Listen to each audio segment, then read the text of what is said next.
Hello, what is up? Hello, what is up? Hello. Hi, and welcome to our Friday Witchy Hangout. We do this every single Friday where we get together, we mix our energies together, and we ask a juicy question of the universe. And today we are asking, what do they want? Who is they? Only you know.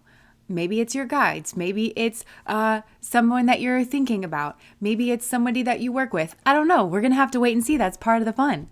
So, gonna go ahead and throw up our selections. We do have an anchor card, so I'm gonna put that up because if you've been here before, you know I feel like we read the cards together. I pick up on general messages, and you're gonna pick up on things that are more specific to your situation, possibly like a niche group. So if you feel like sharing certain things in the comment section, it might be helpful for somebody else. But the anchor card, which is kind of like a base energy, is the thread for this one. So however the cards speak to you, you know, you might see this card in your mind as we move through a reading. You might be getting a message now. I'm not sure, but we'll leave that up there. The thread hasn't showed up in a long time. Interesting. Waiting for the bunny butt to shake his butt. Shake his butt. Shake his butt. Waiting for the bunny butt to shake his butt. Sorry. Okay.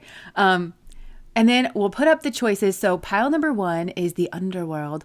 Is it just me or has the Underworld not showed up in a long time too? The Pilgrim, I feel like, yeah, maybe not. And the comic. So I'll just put these up here. And if you haven't already chosen your pile, now is a good time to do that. And even if you have chosen your pile, we like to just break all the rules of the internet, take a moment of silence, turn our gaze inwards and connect with that deep part of ourselves. Allow everything that's been, you know, if you've been rushing around doing errands for the last, couple of days or just even this morning, the part of our mind that's kind of preoccupied with those things, we like to just allow it to relax and settle and just connect in with that part of ourselves that is that observer, that's that deeper part that moves with us from lifetime to lifetime, that's been in many different body with us, and just connect into that space, that silent, deep observer, person, entity, energy. You get it.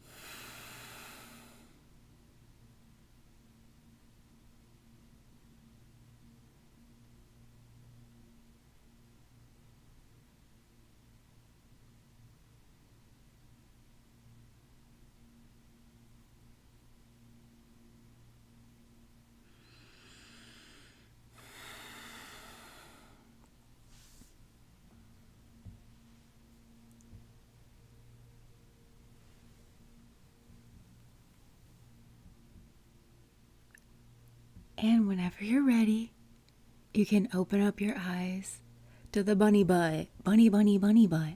Bunny butt. Bunny, bunny, bunny butt. Bunny butt. Bunny, bunny, bunny butt. And we'll just allow these bunny butts to clear and cleanse any negative energy that's around and guide you into your pile. Just let the magic work. This is a spiritual practice. It's not something I made up. Just allow that. See, we're dusting. We're just dusting this off for you. All right. So, be drawn into your piles. Whichever 1 or 2 or 3. Maybe this person wants a lot from you. I don't know. If you need a little bit of extra time, you can always pause it here and select your pile, and then you can catch up with us. Unfortunately, I'm drawn to the Underworld. F it, let's go. I'm finally done with finals. Congratulations. I don't have to feel guilt about nothing no more. And if you wanted to go out of order, you could. You won't, but you could. Thank you. I could. I just want to reestablish this fact for us. If I wanted to go out of order and do pile 3 first, we could do that. We won't, but we could do that. Why won't we? Because it's too confusing and it makes me feel scared. Okay, okay. Pile number 1. If you're ready, I'm ready. The Underworld. Let's just get us here with a little bit of rose water, a little bit of compassion. Soul, my cat, is getting into his bed over here, and he just like stopped and looked over here like, ma'am. He doesn't like the spray sound probably. All right. If you're ready, then I'm ready. Let us do this. All right, pile number 1, the Underworld. What do they want? What do they want? What do they want? All right. Okay, Spirit. For pile number 1, actually, who is this person? I feel like they're watching you, or... Okay, who is this person in pile number 1? Let's just see. Who is this person in pile number 1? And what do they want?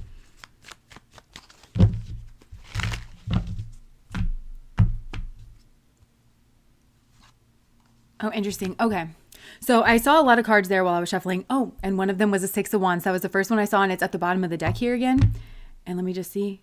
Oh, look, Page of Swords, watching you in confusion. Something here about the past. This could be like a friend, somebody here, there's some type of like transformation. They're wanting to know something here about you because they want a new beginning. That's essentially what this person wants. They want a new beginning. They want it to be like full of like fun, punchy kind of energy, happy exuberance. But also, I feel like this person sits on the precipice of a change within themselves. So this is a person where I actually feel like you have played a major part, whether you know it or not, in this person's journey, in their spiritual journey, and in terms of them like kind of clearing out their karmas. For some of you, this could be an aspect of yourself.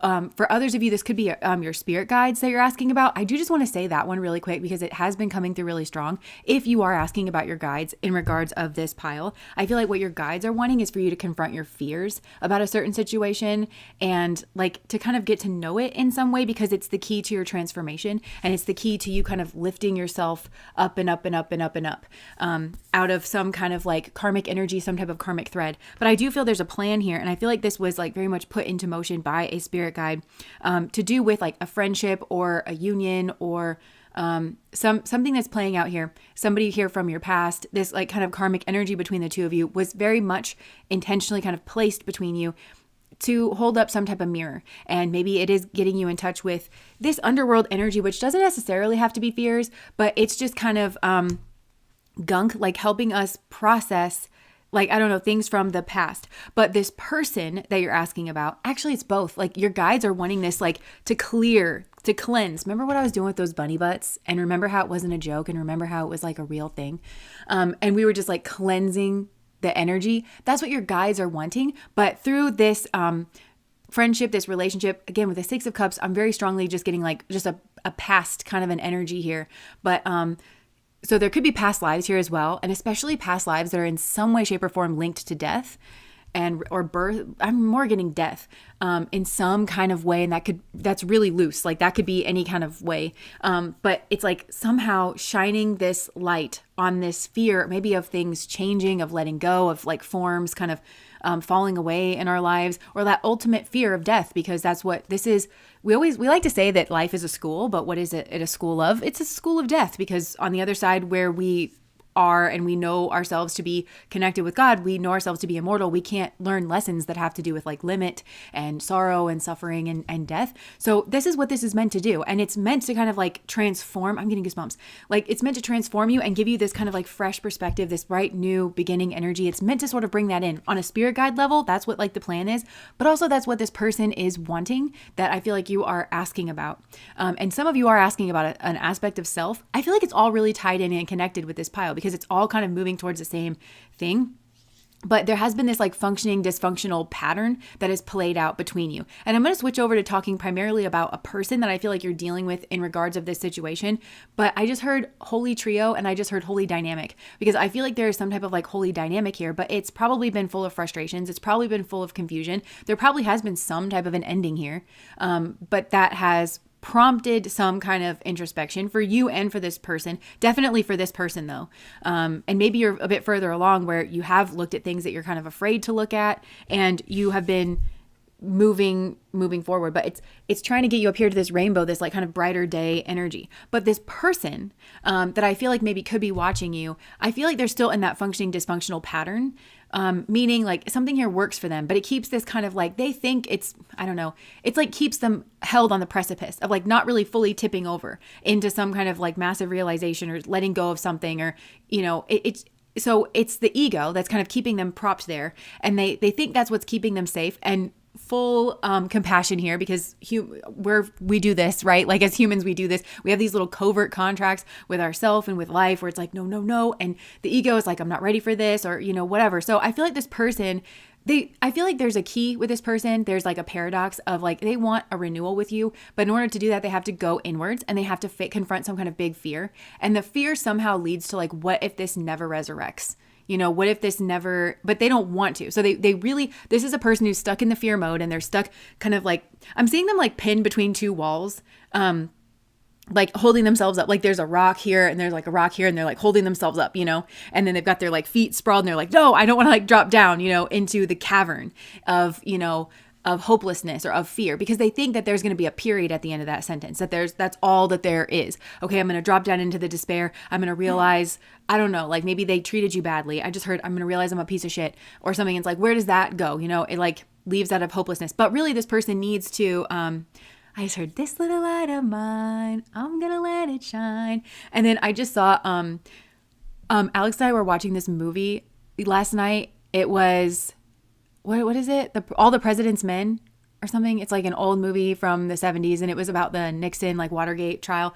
And there's this one scene in there where it's their like informant source person, Woodward, one of the reporters, he meets him in the parking garage, and Alex was like, this is like where that classic parking garage scene comes from. And a lot of people kind of took this metaphor in other movies and he's like standing in the shadows and he like lights up the cigarette and it's just like this kind of glow. That's like kind of what I'm seeing, is like there's something in the shadow where it's like somebody's kind of lighting a cigarette. It's kind of beckoning this person, I want to say, kind of forward into their shadow. But because I think this person is not used to the shadow and they haven't walked through the valley of the shadow of death. And what I mean is not that they haven't gone through a hard time, but it's like, I think this person has not ever chosen of their own accord to be like, take that big breath, like, well, all right, we're going in, because when you kind of realize that doing all this stuff to kind of push the food around on your plate, it makes you feel kind of safe, but like nothing ever changes and you kind of stay stuck in this tension position. And so it's not quite the release or the freedom or the joy or the happiness that you wanted or that you thought it was going to be. It's just more misery. This is also reminding me of Epicurus. Listen to me sound like I'm smart. This is reminding me of Epicurus, the philosopher that I read on a constant basis. It's reminding me of him because that's how familiar I am with his work. I'm not very familiar with it at all, but what I know about him is he talks about joy and like what is actual joy. And so he invites us to confront our own mortality. And he has this famous phrase that's like, where death is, there I am not, kind of a thing. But he also talks about like, okay, so if you have an experience, and I feel like there's something here to do with this, and maybe that's where something went wrong here.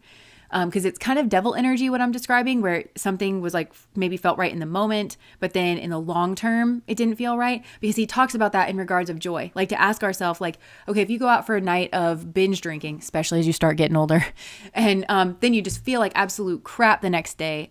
Is that true joy? Like, is that true pleasure? Because yeah, in the moment, maybe you were, winning at skee ball and like, having, the time of your life or whatever.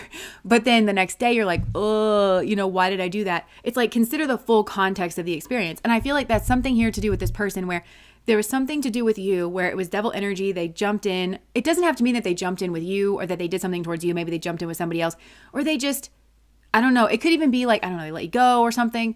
But they did something and they thought it was kind of bringing joy in the moment. But then in the long term, it didn't exactly bring joy. But it's like they need to kind of do this discovery. But essentially what they want is probably for things to go back to normal. It's funny, as I just heard, not really. Like this person wants to evolve with you. Like they want to make things right. It's like they want you in their life. They don't really want to have to do the work to do that. Like they especially don't want to go into like whatever this dark crevice is. I keep seeing this like cave kind of energy.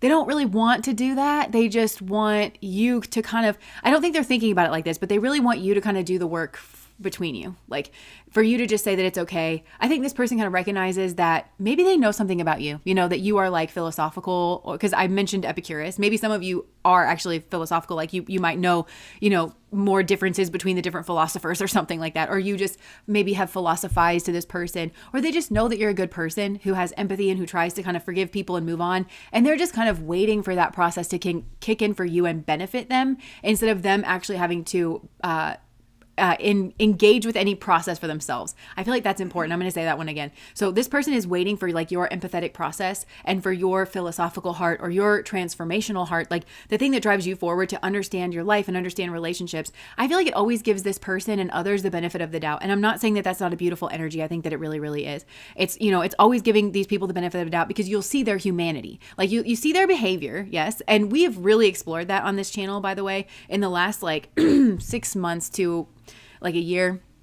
I feel like we've really explored that, and I can feel for this particular group of people that I'm reading for that is like unusual to just allow yourself to feel angry and just allow yourself to be like, no, you really should have done this or that. That's unusual because you'll see that. It's not that you don't see that. I just spit everywhere.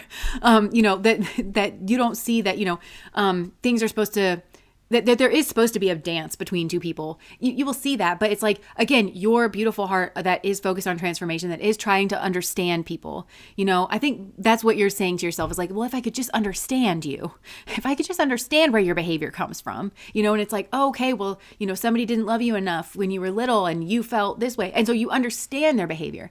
And that is in and of itself a kind of forgiveness. Like the energy will move just within yourself. And this, like, I feel like I'm just preaching to the choir because I'm tapped into your energy right now. But like, you know it, and where it kind of loosens up, which is why you put forth like so much energy.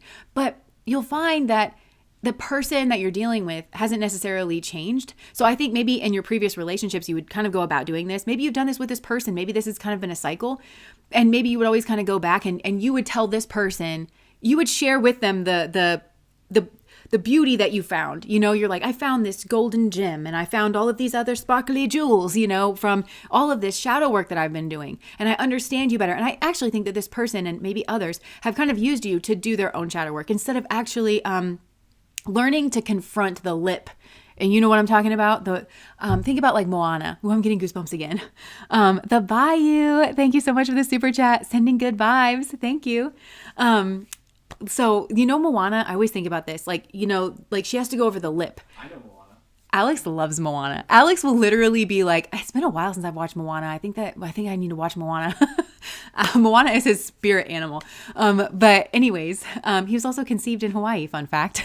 So, anyways, there's like it's not really a pool or a bay or something, but there's the calm waters that they're allowed to kind of fish in and everything, but then they have to go over the lip and it's very treacherous and everything. This person needs to learn how to kind of confront that. And we all know that once you confront it, it gets easier and easier. Like it feels almost insurmountable at first. That's what this person's kind of running away from, is like them doing that. And I think they recognize that it's like wonderful when you do it, but some of these people might not have even gotten there to realize like that this is a strength within you because they're just so relieved that they don't have to do it.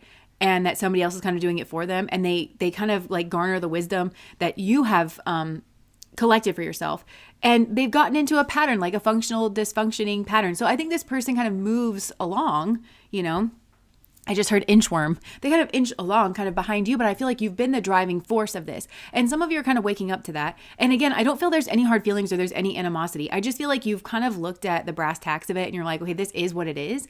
And I don't really feel animosity. Maybe it kind of rises up. But again, this is a group that's very good at like purging. You're very good at like your own, shining that light on your own inner process and just kind of working with it. And also like, you don't fall into the toxic positivity trap. This is definitely not a group that falls into the faux spiritual toxic positivity of like, everything is just sunshine and rainbows, and like love and light. You can admit when something is undesirable. And you know what I mean when I say that, because I don't know, like some of these big spiritual teachers, if you ever look through the comment section, it's like, oh, and I no longer need your teachings anymore. And thank you, and it's like, it's somebody kind of jerking it in front of all of us, like about how spiritual they are and like, oh, and I don't need this anymore. It's like, you're a person and you need community and this is a kind of a good place to be, but whatever, like, if you need to establish your identity, which they don't kind of see it that way, but it's kind of triggering for me sometimes, which I probably need to look at. But, you're not really like that. Like, I think,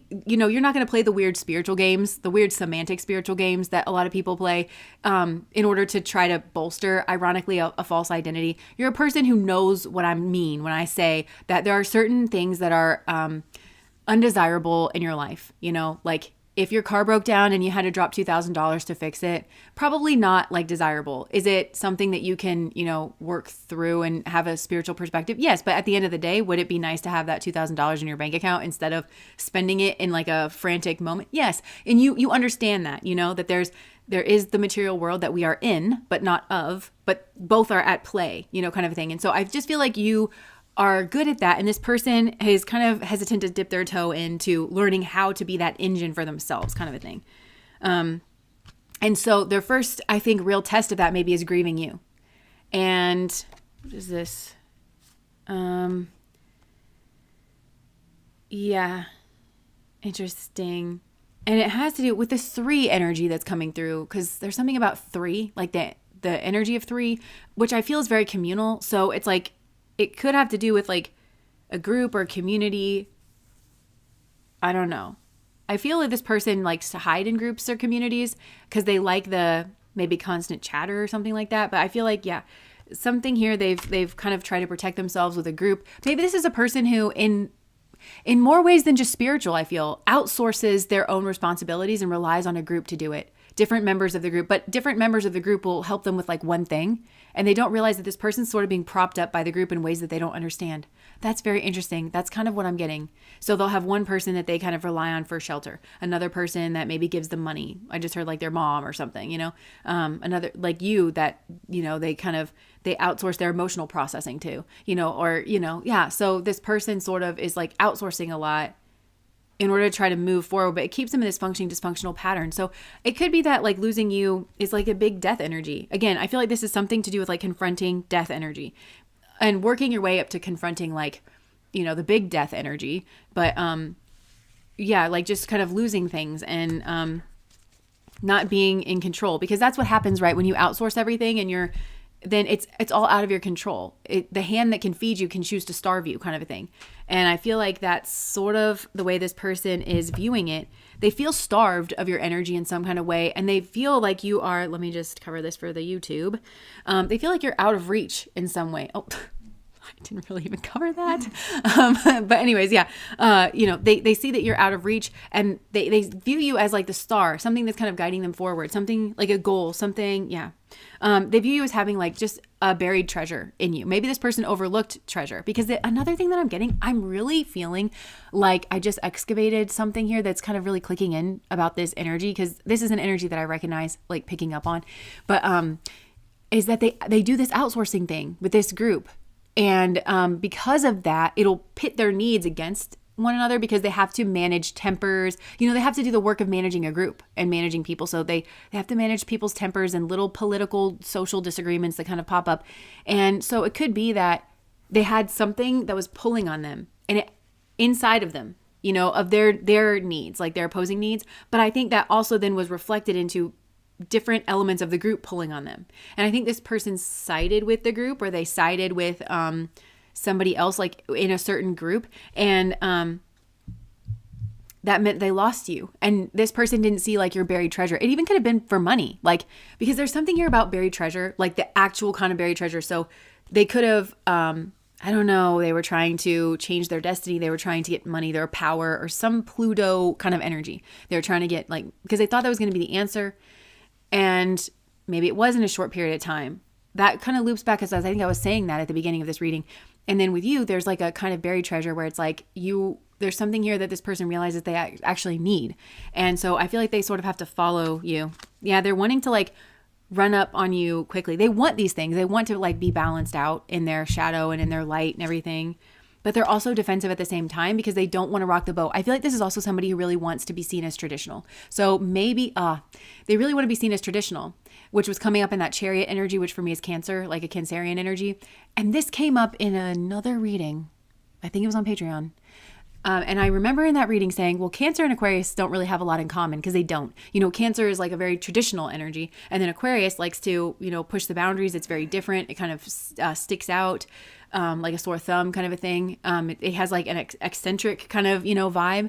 And I feel like where this group is concerned, you might be considered eccentric, whether or not you view yourself that way, And so I feel like this person has to kind of embrace their freak flag. but that would mean going against the group. But in order for this person to kind of pull away from a group, they would have to be more self-sufficient.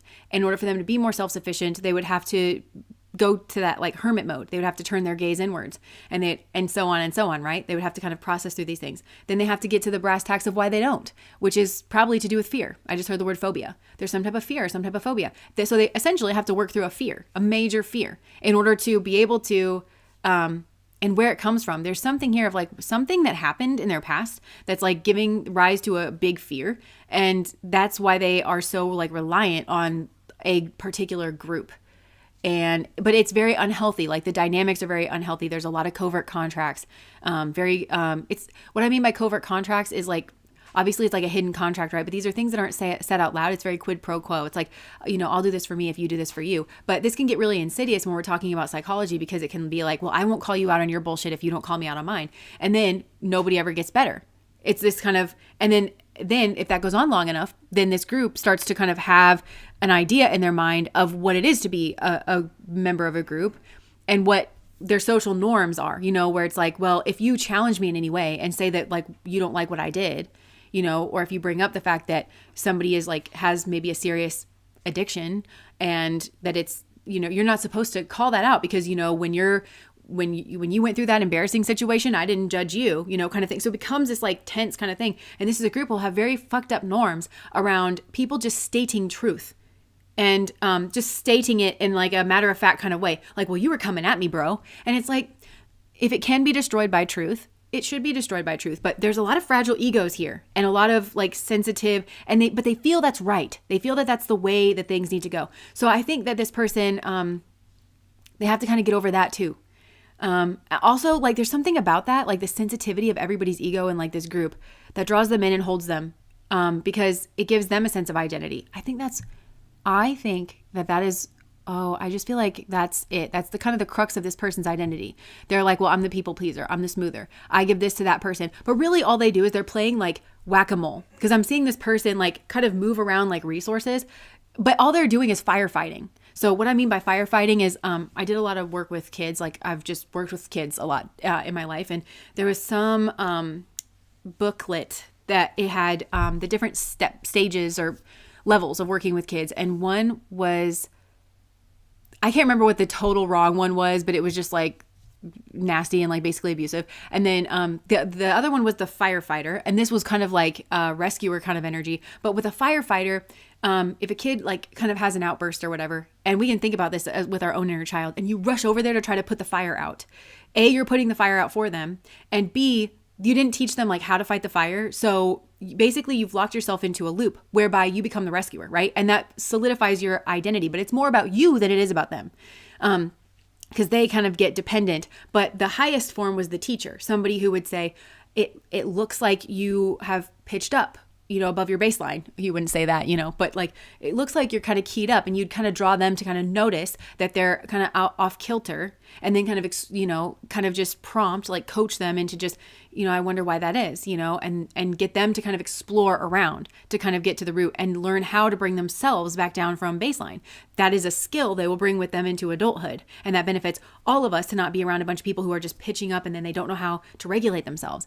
And so I feel this person is actually stuck in firefighter mode relative to this group, but it's insidiously hidden under like all these covert contracts that they have, where they are constantly giving people what they want, but it's this kind of unholy exchange, where it's like, I've given your ego what it wants in order to do the cave thing, that I was saying before, where it's like they're stuck between the cave and they really don't want to drop, so I give you that and you give me this. And it becomes this like unholy transaction kind of a thing where they're all like, it's very quid pro quo. I scratch your back, you scratch mine. And so this person has sort of benefited from that, and that's holding their identity in place. But I'm kind of getting like a wheel, like a wagon wheel, like the diagram of like a wheel with a wheel in the middle with all the spokes out. Like those spokes are like your person's in the middle, and then the spokes are all like people in their lives. And these people don't have to all be in one group where they all know each other. But it's like this person uses people actually. They don't think of themselves like that. By the way, you've probably had this is a very human thing. Like, you probably had some kind of thought, it could be a realization that you were kind of doing this, where you kind of had to ask yourself like, well, am I doing that? Like, because we're social species and we, need certain things from each other, and it's like, well, I hope that I'm not using this person. And you kind of have to like question your own motives behind certain things, because that's just kind of the nature of being in a physical body and being human, is like we do have to exchange certain things with each other. But the important thing is that it's not a covert contract, and it's not something that kind of like holds us in place, because you're a person. There's something that they kind of give. And I think it's they give other people a sense of identity of being a rescuer, kind of, or I don't know what their personality is like, but if they're like a cool guy or a cool girl, it's like, well, I let you be around me. And so you have an image of yourself of being around somebody who is cool, or who is, I just heard famous, or who's like got a je ne sais quoi, So it's like there's something here about this person that like the group is really a part of their identity, and they want to break free from it. So now we're deep into this one, and I was picking up on that spirit guide energy just right off the dome. So yeah, there's definitely a plan here. This person is like they're stuck. I just heard Charlotte's Web. They're just kind of stuck in Charlotte's Web, but it's like they're Charlotte as well, and they keep like casting this web around themselves without even realizing it, because it's kind of also like a person who I'm seeing them like hold onto a string that is like attached to the wall, and they're just like unconsciously running around like with the string trying to solve it, and then like it just keeps adding more string, and it just keeps entrenching things further and further. So they're really stuck in this because it seemed like it was the answer, and it's really not. And so you represent something to this person of what they actually need. And you're kind of guiding them away, not just from this group, because that's kind of the way that they're processing it, is that, well, I don't want to leave my blankie, my security blankie, my safety net. But that's really what you're pulling them away from, is their patterning that isn't really getting them anywhere. And it's actually doing more harm than good in ways that they don't realize, because in the moment they get what they need. It's that devil energy. So it's the puff off the cigarette. So they think that that's kind of relief, but relief isn't freedom. They're kind of confusing relief and freedom. This is very human stories. It's like the story of the ego, right? Where when you are here on this channel, so you've had some level of spiritual like awakening, where you're just like, relief is not the same thing as like ultimate freedom. And so this functioning dysfunction thing that I've been doing, where I play a role, or that doesn't work ultimately at the end of the day. And I feel like this person is just kind of figuring that out, and it somehow has to do with your energy. They're still very afraid because they don't know what would replace it. Like if they just walked away from this group, what would happen is that they would be totally bereft. They would be completely lost. They would be bored. It wouldn't necessarily be productive. So this person like still doesn't have the answer, but I think you represent some type of answer. And for them moving closer to you or contemplating you and your path or your energy helps this person to understand their own path. So maybe you were a bit like this person. Maybe the two of you were two peas in a pod or doing this together, but you got yourself out in some type of way. So this is not a relationship that this person wants to lose, basically. And they kind of feel like they haven't fully lost it, even though they can tell that there's a distance and that you've moved away and that you're different. Like you are different than the people that they hang out with. You're different from them in a way that they can clearly see. And I feel like you were always different on the inside, but that was probably your shadow. This is a group that probably had some type of Aquarian shadow where, because I just get that you're very with it, like you're very with it when it comes to like social kind of cues and dynamics. You're very with it emotionally, but there's again operating on that firefighter level with that. So you probably had some level like just instinctual knowing of like how people were feeling or what they wanted from you in a certain situation, and so you thought it was helpful to give them that. But really, it was maybe more helpful not to, and you would maybe get hurt in the process. It's very victim, rescuer, persecutor. And so I think you have actualized your shadow, like that inner Aquarian nature. And it's been the thing that I'm hearing the word buoyant, and I just saw like, if you try to push like a buoy underneath like the water and then it like pushes back up, like I feel like that's you if your buoyancy. And like Jesus says in the Bible, if you, I don't know if he says it in the Bible or if he says it in a Gnostic gospel or wherever he says it, but he says something like, if you bring forward what's inside you, that will save you. But if you don't, that will be the undoing of you. There's also a Buddhist quote where, and it's also in The Art of War, but it's like, it's the same kind of sentiment where Buddha says like, sit back and watch people be consumed by their desires. Where in The Art of War, it says like, if you wait long enough on the bank, you'll watch the bodies of your enemies like float by, because it's like their desire kind of consumes them. The craving, the war lust, kind of like consumes them. And I feel like this person has maybe been chewed up by their desires. Like they've played something out. Whereas you, I think, confronted fear. This person ran away from fear. So there is like a contrasting energy. They chose some type of safety, but they paid dearly for it. This is something where there's a transaction and it's hidden. And I feel like the transaction is that this person can't be themselves.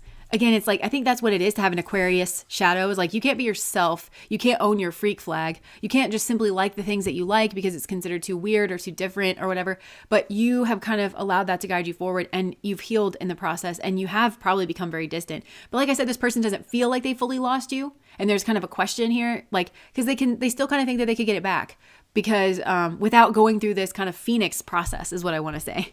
They're going to have to throw themselves into the fire. And I'm hearing that Garth Brooks song. I think it's called Standing Outside the Fire. I can't remember the name of it, but it's like, life has not tried it, just barely survived it. You're standing outside the fire. I feel like that's what you're saying to this person, like your energy is saying to this person, because it's like, that song gives me goosebumps. If you don't like country music, like, don't listen to it. But it's like, we call them strong.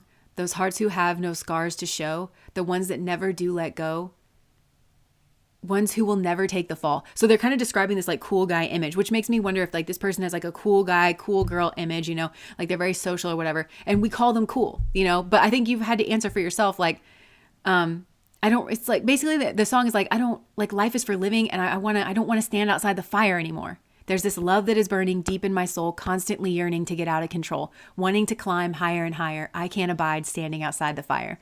That's your energy. That's what your energy is saying to this person. I can't abide you standing outside the fire. I gotta go. I'm not standing outside the fire anymore, because I've learned that that's just prolonged suffering. Getting back to what I was saying about Epicurus, because he was saying like, is this true joy? So it goes both ways, where it goes like, okay, so I did this, like the drinking example that I gave. If you binge drink and then like you feel really bad the next day, when you look at that whole experience, is that joy? The flip side is also true, where if you look at doing something hard at first, but then it brings this sense of like accomplishment, or it brings the sense of freedom or liberation.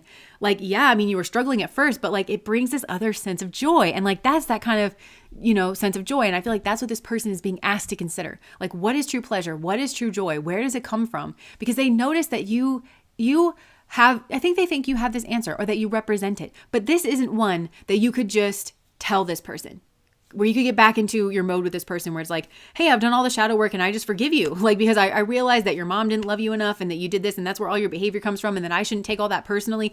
That's for you. That's you kind of being able to put some distance here and to let yourself go. But this person has to learn how to jump into the fire. And I think like you kind of are realizing that like it's all in a very loving energy, but I think you're just realizing like, if you're not going to do that, if you're not going to practice jumping into the fire, and I understand that it's scary because you were there. I feel like that's what you were there to kind of do together. Or, yeah, I grew up on a lake, and we had a double-decker dock, and I have an older sister, and I was scared to jump off of the double-decker dock for a long time. And eventually she just pushed me right off. But I just saw the two of you like holding hands and like jumping off together, like, you know, where you're like, ah, and then like, that was my favorite thing to do after that.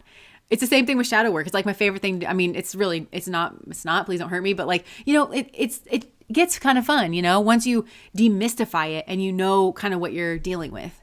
But this person's still at that edge piece where they're scared, you know, and maybe they do need an older sister to just like push them, but that's life's business, not yours. But you get what I'm saying. So yeah, basically this person, they want things to go back to normal. They want this kind of new beginning. You represent kind of a sparkle to them, which is maybe flattering, but again, it's like that's not the truth of you. That's not like the reality of you.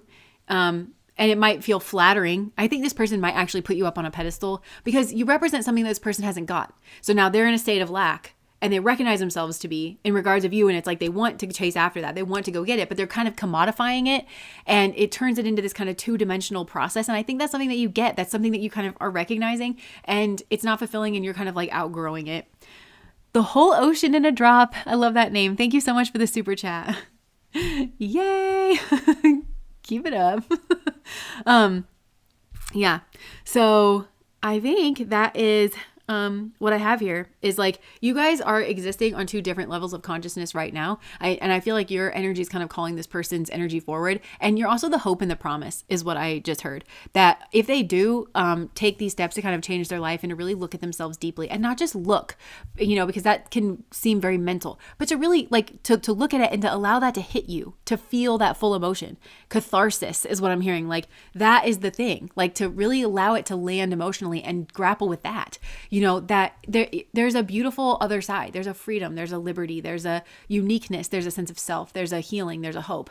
And that's like, I think where you come in for this person. And it's really beautiful and it's really sweet and it's very powerful, but this person kind of can't grasp that. So essentially, the drain that we keep circling with this pile in terms of what they want you, they want a new beginning, but they want things to go back to the way that it was. I just feel like that's impossible. And I think this person does sort of know it, but they also keep this other, again, they sit on that precipice. It's not really a fence sitting energy in the way that we kind of use that term, but they sit right on this precipice where they kind of tell themselves they're going to go over the edge, but they don't really. And they're really kind of not intending to, but they derive, again, like some type of sense of identity from fence sitting, from like sitting right on that precipice and from kind of partaking of your energy in some way. And because I feel actually when they do that, they'll have to cut away from your energy to focus on themselves in some type of way.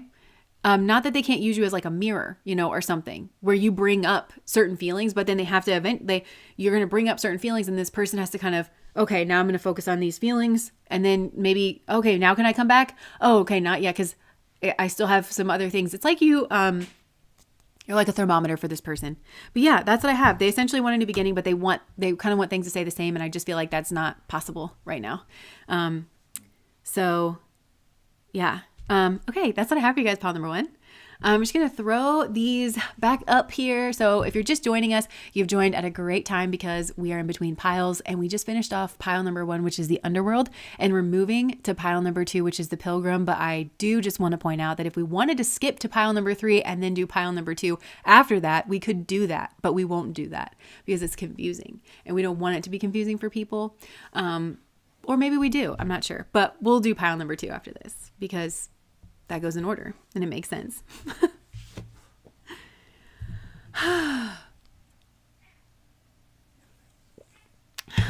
Yeah, thanks. Alex and the cat are over there having a conversation. She's putting her butt in my face. Oh.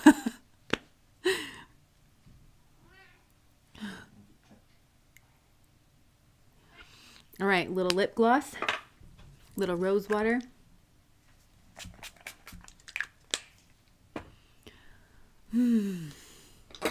Oh, and a little bit of this. All right, hit that like button. Thanks, Jill.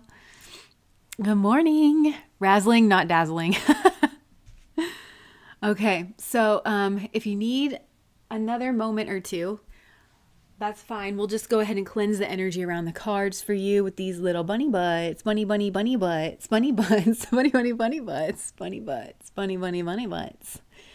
And you can follow them on Instagram. I'm kidding. Maybe I should make an Instagram for these bunny butts. No, I won't do that. I wish I had a Cinnabon. 2 is a very busy card. Interesting. Yeah, the Pilgrim. Okay, let me get another drink.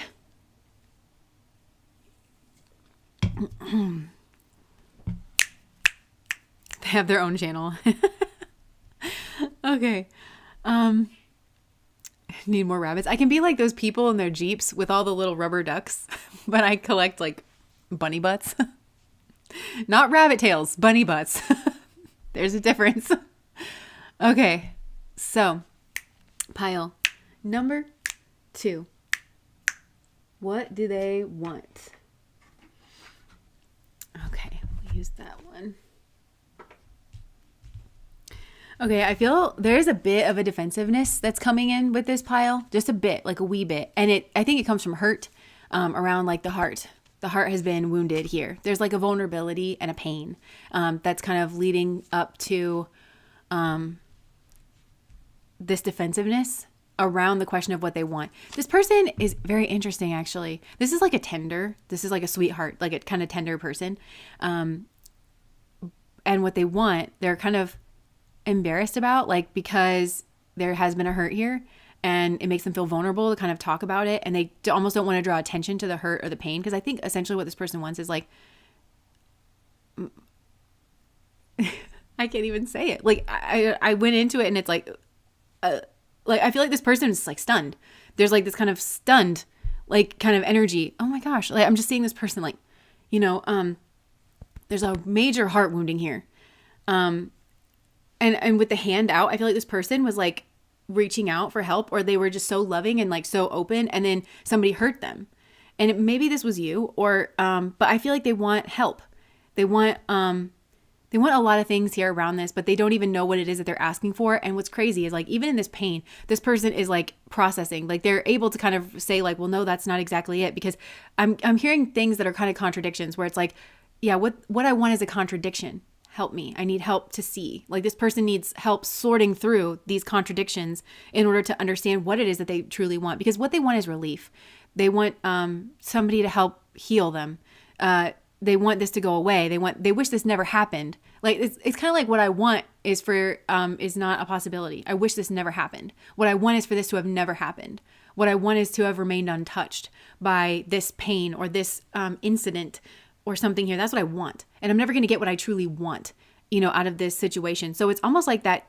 And now I'm kind of associating that with ego. And I don't feel this person is, this is just the sense that I'm making of it, where it feels like this person's ego was just ruptured. So there was something here, like it was a heartache, but this person's ego, the person that they thought that they were, the way that they kind of related to themselves was ruptured in this, in something that went on here. And it hurt them very, very badly. And so, yeah, I guess you could say this was like a bit of an ego collapse, but this isn't like tower energy where it's like, I mean, I do feel like there's kind of a shock, but it's so liquid, you know, like, I don't know, with the tower, it comes in and it's like the fire, you know, and like the smoke and like the burning. This is liquid. It's tissue. It's broken bone, you know, like that has to do with this person's like ego. So they're like, what I want is for this to have never happened, but it's happened anyways. So now what do I want? And now I just saw somebody pedaling on a bike.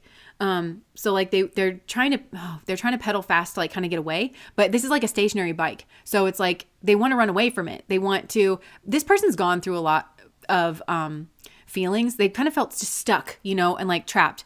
It's not necessarily desperate though. It's as much as it just is mourning. It's like just the energy of mourning, sadness. And so they want to get away from it, but they don't know how. And so they are wanting to fix it. It's like, I would want for you to fix it, but I don't think you can. Is what I'm getting. I would want for you to fix it, but I don't think you can. And this is like, if something's happened between the two of you, if you feel like you were at any way like the cause of this, especially the person holding the spear, you know, but you don't have to be. Like, you could have just been a person standing around watching someone else metaphorically hold a spear up and just spear this person. Like, you know, like right through the heart. Shot through the heart, and you're to blame, honey. You give love a bad name. I feel like this person doesn't believe in love anymore, to be honest. But they're hesitant to admit that. And it's not just love overall, because it's some type of romantic love, or the belief that it's like the belief that you could ever be like good to me. It's like the proverbial you. It's like the belief that you could ever want more for me than you want for yourself. And like the belief that we could ever transcend our selfishness, like for one another. It's like, I think this person is kind of, they've had an experience where they're like, when push comes to shove, people will do the selfish thing.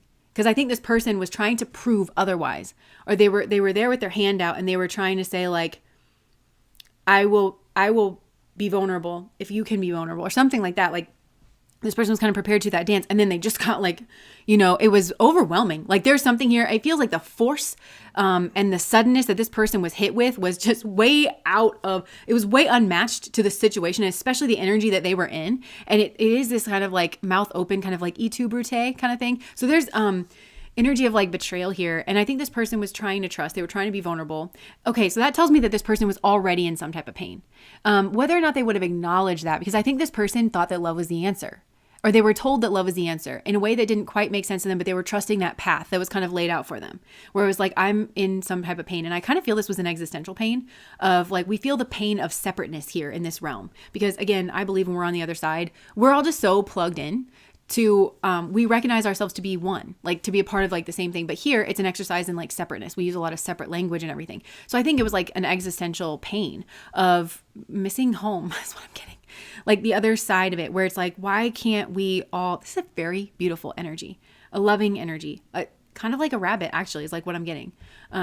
Maybe this person was sexualized because now I'm seeing like the bunny butt, bunny. Not that I feel like that's a sexual energy because it's not. But, I just feel like it's just a butt energy. This person could have been reduced to like their parts, their bits, their body in some type of way. And we're not our bodies. And so I think there was some type of obsession here with the body. Oh my gosh. Okay. Thank you so much, Enlightenment with L, for the super chat. What I'm getting, and this could have even happened in a past life, but I think there's been a pattern here where I think this person's trying to sort out and separate themselves out from like the body. But I think it was maybe put there, the concept of them being their body. It was like very much reinforced because people are obsessed with their body, or like people are obsessed with a body in a certain way. And I think this person was this projected upon that they are very much their body, and their body was like objectified in some type of way, or they were reduced down to a certain part of their body or something, like, oh, look at that piece of ass or something. I don't know. It feels, and then that was the like right through the heart where it's like, oh my God, like, is that why you treated me a certain way? Is because it's something to do with separateness and the physical form and like, just really being lost in the sauce of like materialism and like, so that's kind of what they were dealing with. It doesn't have to be that, like with the schmegsual kind of thing.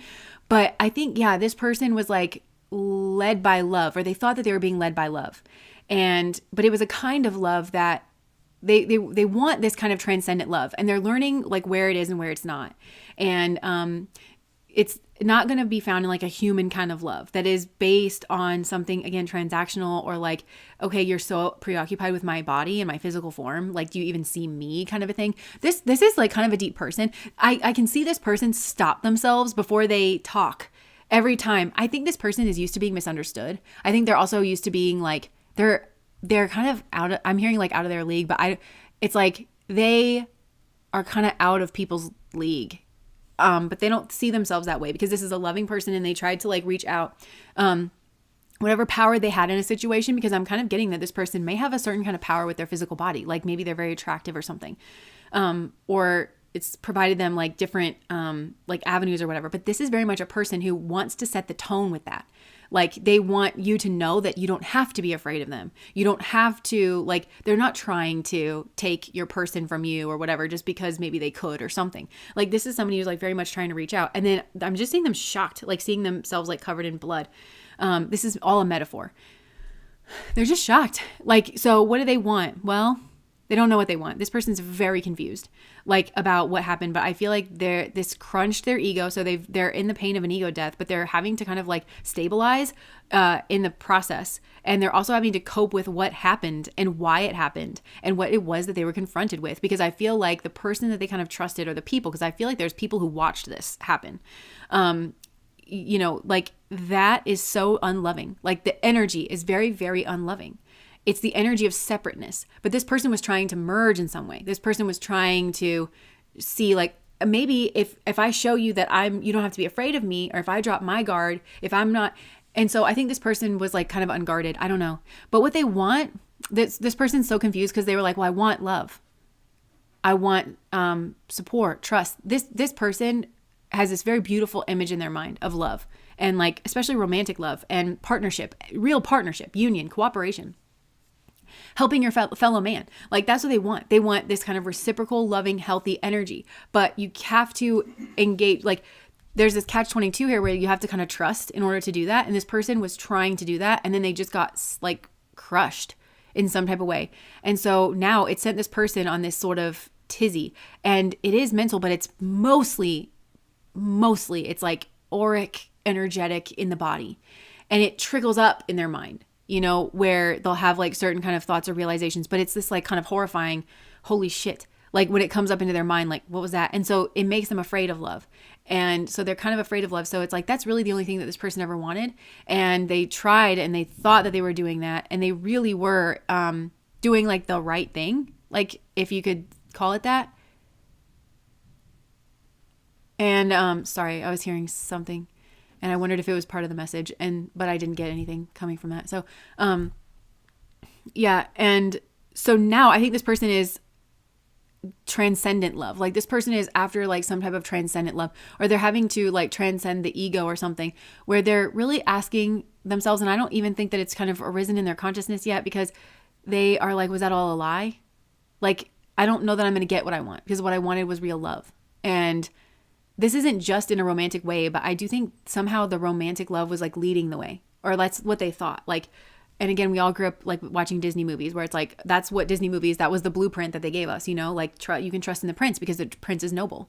And they don't think about like the red pill community and like Andrew Tate and how they just reduce women down to their bodies, and how everybody's like, once women are in their 30s, they're like over the hill and like they have no use, you know, in the Jeffy Epi files. And at one point there was some type of conversation where they were, I don't know if it was like a thought experiment or something, but they were saying like women should basically just end like after their reproductive years, because again, the identity is so merged with the physical body. But not just that, it's like the function of the body. Like there's so much preoccupation with, you know, in a way, like with reproduction, in a way that it's not like your body poops like every single day, you know, but it's like nobody thinks that you were put here on this earth to take a shit.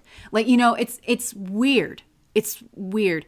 And so I think that but that's not the prince that we, you know, we're kind of taught, you know, that kind of like Andrew Tate mentality of like, I hate women and I just use them and I don't understand, like, you know, doesn't this make me respectable kind of thing? Like, I don't know. It just, I feel like they were up against some type of energy that they cannot fathom. Like this person just truly cannot fathom it. And that's just like one way in romantic love. But this could have also been, you know, if this was a platonic situation, it was like they were like somebody who was a thief or wanted to hurt them or wanted to take something from them. This person cannot fathom it. Like they're just befuddled. Like this person, you remember like the old timey cartoons where somebody get like conked on the head and then there'd be like little birds or something like swirling around their mind. Like that's, this person I think has spent a long time. They got very traumatized via something. And then they spent a long time, they might still be there, in this kind of like they're stunned, like, you know, just kind of like trying to come up out of this, make sense of like what happened. So what do they want? They're not going to get what they want. This is a person who's grappling with the fact that this is like a robbed of innocence kind of energy. They will never get what they want. And they know it because, you know, I'm going to say you, but this might be your energy. I don't know. But like that proverbial, it's like, you are never going to be the person that could give me that because you already fucked me up. And you already did what you did. There's no taking that back. So they were robbed of their innocence. This could even be a person, maybe their parents, like instead of loving them, teaching them, leading them into like healthy ways of being, we're playing weird power games with them. I know like a lot of us learn this, you know, where I can remember as a kid, if I remember those like icicle pops, you know, like the different colored ones that are in like the squeezy containers. So like on a hot day, like you cut the top off, you know. And I remember really liking the green ones. I went through a phase where I really liked the green ones. And if I I just knew that if I kind of let my mom know that I liked the green ones, that would be used over my head, you know, like that she would always hand me a blue one, or, you know, while she handed like my sister or my friend a green one. Like I just knew that there was like weird games like that being played around. So I just started to be very guarded about what I want. And I kind of feel that from this person where it's like, there's for some reason, this person's very guarded or ashamed even to say like what they want. Because it's like, well, I wanted you. That's all I wanted. I wanted friendship. Like whatever this was, they wanted the base of it to be friendship and genuine respect and love and cooperation. And I'll never get that. Like that's what I could cry. Like this person is just like, I'll never get that. It's already been tainted. The purity. I just wanted this to be a pure, happy relationship. And this person doesn't mean purity in the sense of like puritanical. They just wanted there to be cast no dirt in the well that gives you water kind of a thing. This person was like, I was going to give you water and you were going to give me water and we were going to ride off into the sunset, romantic or platonic or whatever. Like, that's what I wanted with you. I just wanted you. I just wanted something simple. You know, I just wanted to know that there was a soul I could trust in this world. Somebody who always had my back, somebody who would never hurt me, somebody who held themselves to higher ideals, somebody who would never stoop so low. You know, that's all I wanted. And so this is a person who will never, ever get what they wanted. Even if like, and this is a person who's like, how would we even go about that? Like, you know, about the healing of this situation. It's like, because I know what I know. I've seen what I've seen. I saw you in the heat of battle stab a spear through my heart metaphorically, or sit by and watch while somebody else did it. I saw that. I'll never unsee it. It'll be burned in the back of my mind forever. I'll never look at you the same. And that's all I really want. I wish so badly that this genie could go back in the bottle. I wish that this toothpaste could go back into the tube. It's just not. And this is really put this person on a trajectory where they are after transcendent love. They're going to have to heal themselves in some type of way because there is love here in the world and love does heal. And, but there's this earthly human kind of love of I don't love you unless I get something out of it for myself. And if I feel like I need something for myself, I'll backstab you to get it. Like that's the kind of love that this person was around. And I feel like I'm seeing them like parched, like in a desert, they're starved of love. This person was really starved of love. I feel like this person was tortured on some type of like energetic level.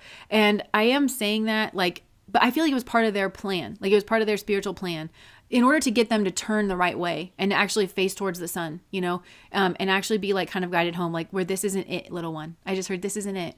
Oh, and this is the Pilgrim. I was just channeling all this. This person may be psychic I feel like this person channels like their spirit guides it's weird because I feel like this person is kind of turning away from human relationships. I don't know where they're at in their spiritual journey or what their chart looks like, especially like their moon sign and their north node. I would be very curious about that. But I feel like this person is meant to sort of turn away from human relationships, at least for a time, in order to, oh my gosh, I didn't even know. Like I was just channeling and it's like, this is the Pilgrim card and it's like has the hand over the heart, and it's like blocking and defending the heart. And so I feel like, yeah. And then the eye is like wincing in the middle. It's hard to look at. Like this person, there's a way that this person was treated. And yeah, I think there has been at least one like really like blunt force trauma here. And I mean that metaphorically, like around the heart space where it's like, what the fuck are you doing? Like that's really what this person, when they come out of it, that's what they would say. But they're so loving and they want love so badly that I feel like this person would just kind of be like, that's what's keeping them silent is like the love of them is still keeping them kind of silent and in this stunned state. But I really feel like if this person like kind of removed that constantly chasing after love, they would be like, what the fuck are you doing? What overtook you? The fuck is wrong with you? Like that's what this person would say. And like really truly being confronted with whatever this person was confronted with, that's kind of what somebody deserves for them to say. And it's not even about that. Like that's just the raw energy of like what is here. But there's something in front of it and it's this desire for love. And it is a desire for a higher love and some type of like transcendent love. But this person sort of overlays it. And so they hold themselves back and it's sort of, I guess you could say noble. But it's not the real energy of them. And that's what they're meant to do is like, they're meant to take this trauma. They're meant to go inside themselves and be like, something was wrong with that person, which is why they behaved in the way that they did. Whether this was somebody around you or like you yourself, something was wrong with someone who's doing something like that. And it's nothing that I can control because I feel like this person maybe is trying, there is an element of control here in this person's love. This person is very willing to put their guard down, to be vulnerable, to lead the way. But in a way, it's like, it's because they want something out of it. It's because they're trying to kind of control the situation. They're trying to say like, you give me love because I'm giving you love. And so I think this person's having to kind of like just drop that and be like, you know what, fuck you, you're on your own. Like, and just walk away and then grieve, and just say like, I can't control people. Like, because this person has a beautiful way of being and a beautiful way of interacting with the world that's meant, like they want it to kind of guide us toward higher goals, but they are trying to force it in a way. And so I think this person's had to drop it. Like, I think they just had to drop it and say, you know what, I'm out of control here. I can't control you. I can't control you. I want what I want. I realize now that was foolish and it led me right into the lion's pit. And I was naive to kind of think that my love was going to be powerful enough to change any one of you fuckers. Like, that's kind of the way that this person is thinking. They're just so stunned. I feel like this person has or will spend just an enormous chunk of their life being stunned because this is coming out of like many past lives that this person has had where they've basically disproven their own theory in some kind of way. Where like they just kind of walk in, I don't know. And I think this person doesn't quite know what to do with it, but this person is going to have to kind of heal their heart. I think that there's something here where they're like, oh my God, I really do need to heal. And it's like something that they can't ignore, where they're like, that hurt me really badly. It could have impacted this person's like all the relationships that they've had after this, kind of thing where they're like, holy shit, and where they're just, I think they've stopped trying to make this place a heaven. I think they have to get down to the brass tacks of like, what is this place? Who are you people? Like, it's that kind of like and that's going to get them in touch with reality, which is always the PowerPoint. That's always like the traction, like where this person is going to, I actually think this person's going to turn around and make probably quick amount of progress. It's kind of what I'm getting. They'll make a quick amount of progress, like towards the end of their life.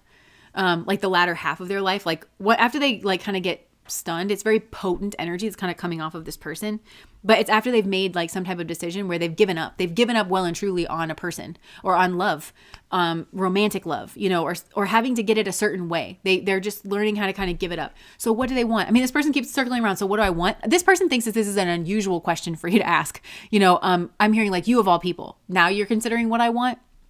It's kind of a thing like, It's like they don't want to fight. I'm hearing like this person doesn't want to fight, but they kind of do. They're torn because it's like they want there to be this loving energy, but they've had to unpack what that means.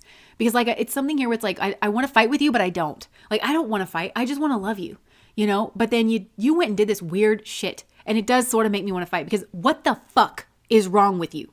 Like, that's what this person would really say. And, you know, like, so this person's like, so what do I want? Now I'm kind of getting them like, what do I want? What do I want? Like this question is actually, I think, very important because I don't think this person ever really asked themselves what they wanted. I think they want peace. I think that this person truly, truly wants peace. They want love. They want cooperation. They want teamwork. And in doing that, they were willing to give up everything. I think this was a person who was willing to sacrifice I on the altar of that. And I don't think this person really asked themselves what they as a separate entity want. And so I think they're like, well, I don't want to be treated like shit. And so like the more that I keep asking this, because at first this person was like very, very stunned and like dazed and confused. And then this person's starting to be like, what I want for you to not be an asshole. I want for you to not be a chicken shit. I want for you to not treat people that way. But I think this person's also at the same time, it's like, but I can't do that for you. I can't love you out of being a dick. I can't love you out of being a douche. Like, or whatever, you know, has gone on here. So what do I want? I want for you to get to the bottom of your issues. That's what I want. I want for you to figure yourself out. I want you to stop the bleeding. Not on me. This is too late. I want you to stop running around with your spear, stabbing people in the heart with it is what I want. That's what I want. I want for you to knock it the fuck off is what I want. That's what I want. I want you to figure your shit out. I want you to clean up your mess is what I want. That's the point of power for this person. They want you to feel judged. But it's just, they just want to reflect back like, you shouldn't have done that. What the fuck? Like, that's just the energy that's kind of coming off this person. You'd never guess because this is such a loving person. And like I said, I feel like they were just kind of going down the right way. So it's like, they kind of want you to be like, yeah, that was rotten to me. That was fucked up. Healthy people don't go around doing that to other people. They want you to sort that out. But they want you to do it. And they're like, and I really don't want to be bothered. I don't want to be any part of it. I don't want to be around you again. I don't want to see you again. I want you to figure out the fuck, you know, like that's what I want you to do. And I want to grieve. I want to be left on my own. I want to grieve this. I want to actually process. Because this person, you know that part in Hitch where he's like, my mouth was open, Albert. Like, I always see that in my mind. Like, that's kind of how I feel about this person. They're like, my mouth was open, Albert. Like, you know, I was open. Okay. I was trusting. I was in a very loving energy towards you when you did that low down, dirty dog, fucked up, weird ass shit that you did. Like, this person just cannot. And so they don't feel safe. Like, at the end of the day, this person has to kind of like go in their own, they have to. It is a necessity. So they can't heal when you're around. They can't because they don't trust you and they don't like you. This person is like, that's what they would want to say is, I don't even like you. I don't like you. I don't like what you did. And I don't want anybody like that around me or anybody else that might have their mouth open, Albert. Okay? Like, you know, do you understand that you're a danger? Like, what? Like, because this person, if they were that big of a danger, this person would lock themselves up and throw away the key. So there's a culture shock between like these two people. That's what's going on here. Where this person is like, if I was going around hurting people the way that you are, there is no way that I wouldn't put myself in a padded costume and lock myself. I'm seeing this person like put themselves in a padded costume. They're using their mouth to shut the door. They're like, I couldn't do that. I couldn't live with myself. So this is a real culture shock here. So yeah, this person's like, I want you to leave me alone so that I can grieve and then I can process this on my own. And this person is like, I kind of do want you to try to offer me something and then I want to shut you down and I want to say, fuck you. I want to say, no, I'm healing. And then like actually heal. That's what this person wants. And then they want to get a wish fulfillment. They want to break free from this. They want it to be worth something. They want to then merge into that like transcendent love. They're open to spirit now is kind of what I'm getting. Like I think they're wanting spirit to tell them what they want. They're saying like, clearly I got this, I pinned the tail on the jackass. And, you know, I would like for you to kind of help me, you know, show me. Like this person is going to be very open to spirit once they're healing. But the problem is like this person has like, they need to be able to follow their heart, but their heart was broken and it was like shattered. There's like bone fragments and shit in there. And so they're wanting to just have a good time, basically. This person needs to be, this is what they need. They need to seal off whatever the fuck, and they need to never see it again. And they need to go into their cave. They need to be able to heal, and they need to go party, and they need to have a good time. And they need to like not like feel like they need to be so close to people. And that's them kind of closing out a karmic cycle. There's a process here that this person sort of needs to work through. But there is like a rage, but it's healthy in a way because it's like the reality. It's like what somebody did here was meant to hurt you. Like I said, there's like just such a culture shock where they had to realize that the person that they were dealing with is not at all the same person that they are. They don't have the heart, the same heart. Like this is very much a person where it's like, not everybody has your heart. Not everybody has the same heart as you. Well, that's very fucking clear. They don't have the same heart as you. They don't have the same mind as you. They don't have the same wants and desires as you. Like somebody here does not want to get along. They don't want cooperation. They want like kind of, I'm seeing like somebody stab somebody's heart and like eating it in front of people. Like they want humiliate. This person's like humiliation. They want this person's submission, domination. They wanted to hurt this person maybe through like a loving way, like maybe through a third part. I don't know, in front of people to humiliate them or you know, like heart is very tender meat. Like it's very good meat. And so I feel like there's something about this person's heart where somebody just wanted to consume it. Like this is fucked up. There's like I don't know what they're called in Harry Potter. Those like tormentors or whatever they are. Like they just suck the life out of you. That's who they were dealing with. And this person's like, ew.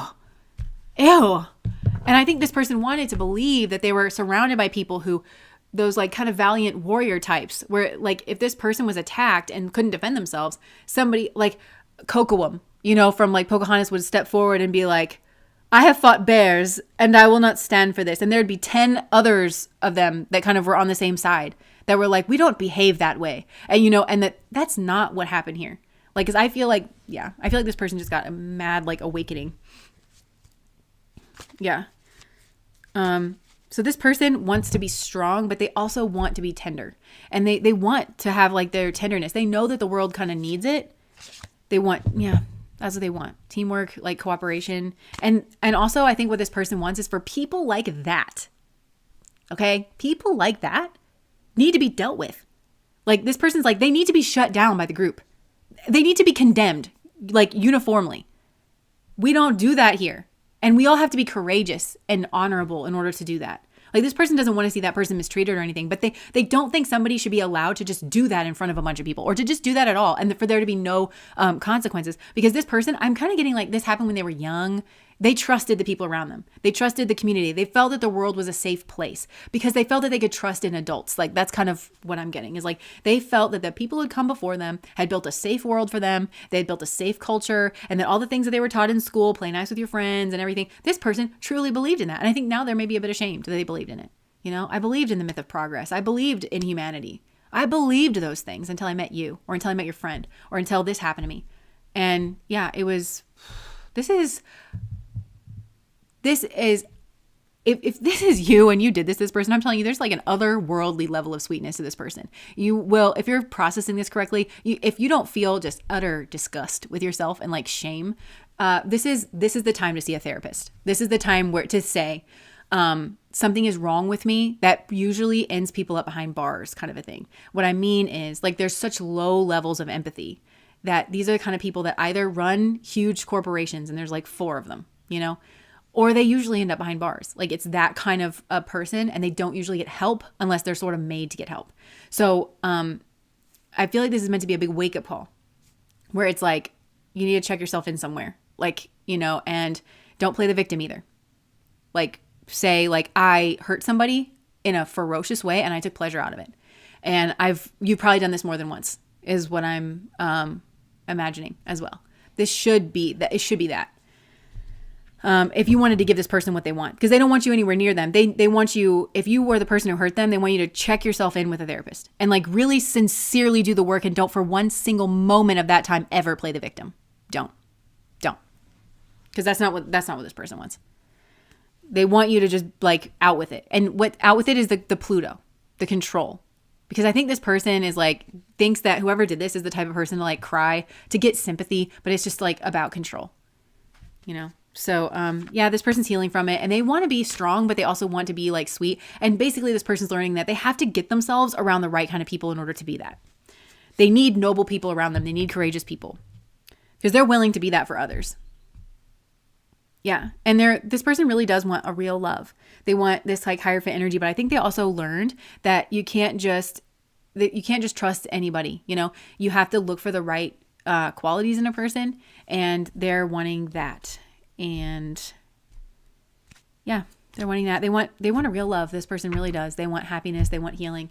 They want reconciliation, like with a soulmate is kind of what I'm getting. And that was not it. So, okay. That was pile number 2. That's what they want. That is what they want. Yes, not ashamed, just shocked and disappointed. All right. Well, that was pile number 2.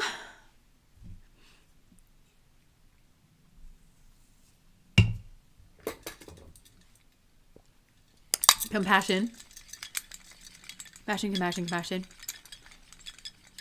The person that I was talking about in pile number 2, that's the kind of person who would really struggle with spiritual concepts because they're already so far on that side of it with like compassion and stuff. But it's like, this is the person who very much, but that's part of the stunning is what I'm getting. Like they would have to have compassion for themselves. Like I think is what they're really realizing. Like that they shouldn't just like hang themselves out to dry or like, you know, risk themselves for other people all the time. Like they have to learn how to kind of read. And they can have compassion for people who are not yet in that energy and how hard that must be, you know, for them and everything. But that doesn't mean that they owe them anything. Like that doesn't mean that they like have to put themselves on the line in any kind of way. That was my own energy. Yeah. Yes.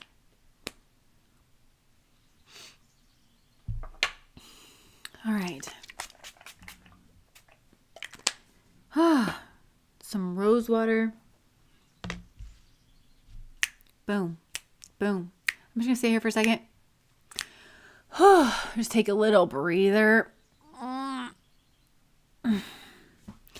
The creepy, spooky comic image. I know, right? Like this image really, it's layered.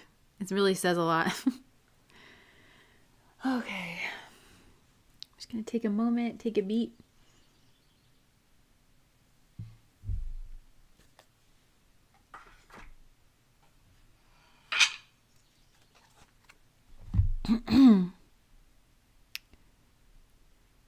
All right, so pile number 3. Pile number 3. Pile number 3. Okay.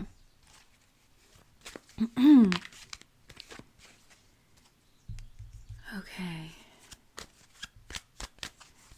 Oh, Jill, thank you for reminding us about that anchor card, the thread that's coming through. Okay, Spirit, so for pile number 3, what do they want? What do they want? Who is this person and what do they want? Who is this person and what do they want? Who is this person and what do they want?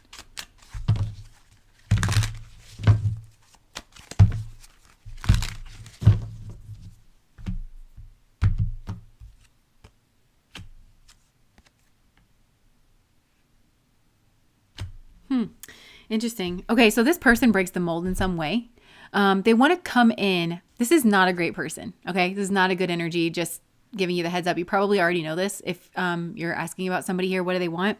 They want to come in like they're sweet or like kind of unassuming. They want to wow you in some type of way. They want to like, you know, break through the mold. They want to seem like they're a very teamwork oriented person, that they're a building kind of person, but then they want to cause some type of pain. They want to cause some type of an ending, or they want to like divide and conquer is what I'm getting. In order to cause like enough pain where somebody here like walks away, and that in the wake of somebody here walking away, there's like a lot of confusion. Why is this what they want? Why is this what they want? What an interesting thing to want. What a specific thing to want. Why do they want the confusion afterwards? Because that's like the thing that's so specific to me that I'm getting very strongly. So they in the confusion of things, they want the confusion of things. Why?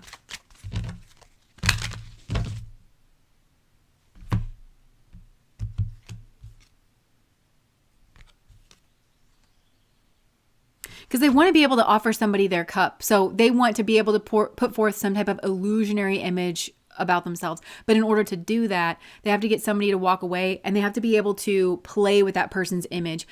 Probably not directly, because this person is very manipulative and seems to know exactly what it is that they're doing, like at least on some level. I'm not sure that they have to think about this consciously so much as they just kind of know. It's hard to explain. It's like they just kind of know naturally what not to do, like what certain things will kind of like tip people off, and they know how to kind of like avoid being too obvious or whatever. So this is the type of person that would want to get you to doubt your feelings for a person, but they don't want you to think that they're implanting those thoughts in your mind. So they would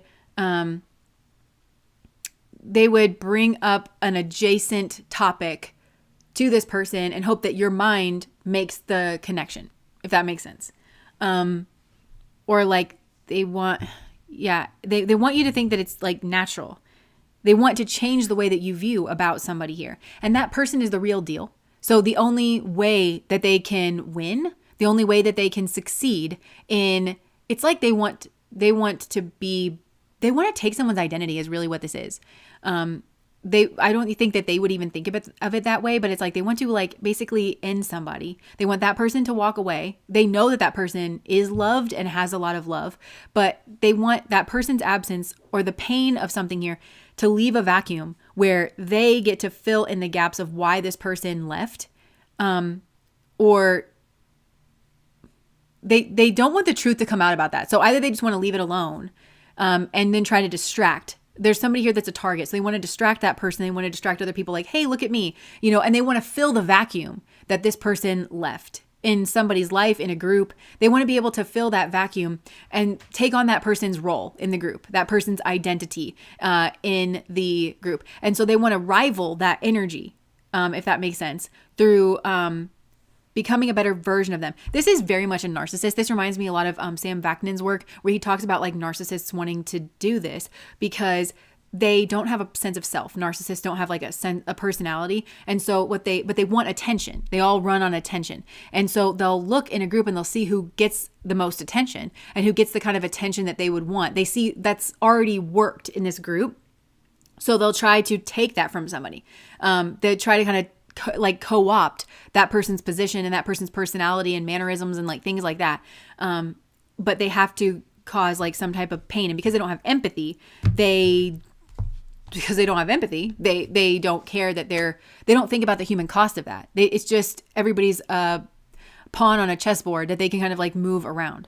And I'm not sure how conscious this is. It feels like it's coming from a place of, that deep narcissistic void of like emotional hurt where they didn't get attention. They didn't get, as a kid. So instead they developed this kind of false way of doing things, this false persona, this false way of doing things as a means of still trying to extract from the world around them, like an energy, admiration, or something here like that. So yeah, this person is, and possibly they're wanting somebody to take responsibility. So either the person that left, they want that person to like take responsibility that they should not be taking. So they just want to like dump a bunch of stuff on them that's not their fault. So they become the scapegoat basically, and they're not really there to defend themselves. Or they are wanting you to feel guilty somehow to do work for them. To somehow do labor, whether it's emotional labor or like possibly like if you have a good job and they broke up you and your partner, like they want your job to pay for them, and not take care of your partner and the kids that you have together. They want, like something like that. Yeah, this person wants attention. That's what they really want. They want to emerge in the spotlight as like being seen as the most, like the most beautiful, the most knowledgeable, the most. But they can only do that from a place of like illusion. And I feel like maybe even keeping people impotent or powerless. Who is this person? Put on here on this earth to take a shit. That needs a t-shirt. Yeah, so Who is this person and what do they want, Spirit? Who is this person and what do they want?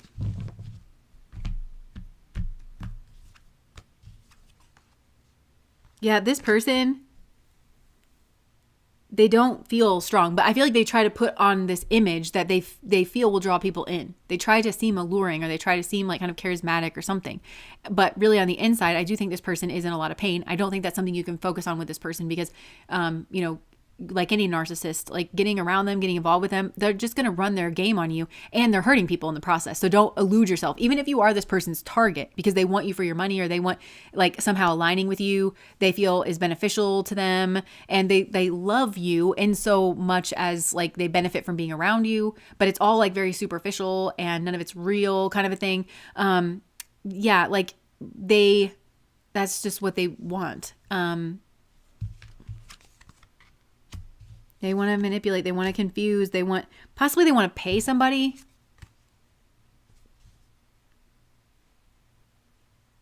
Or this person could have money and they want to buy somebody, like buy, I don't know, their silence, or buy, like they want to get into a relationship with somebody and then they want to give them gifts or something.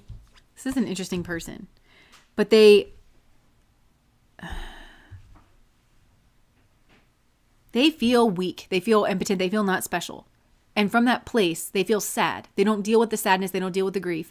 They instead form a strategy to split people up. And in that way, they push their sadness into other people. This is a way of not dealing with their own shit. And so because of that, that's the only energy that they have to give to you and to give to other people, is this kind of grief, this kind of, probably through inserting themselves into dynamics where they shouldn't be, and then kind of, splitting people apart. And this could even be like, if this is a friend, well, you could say like, well, we're all friends. Like, why can't we all hang out?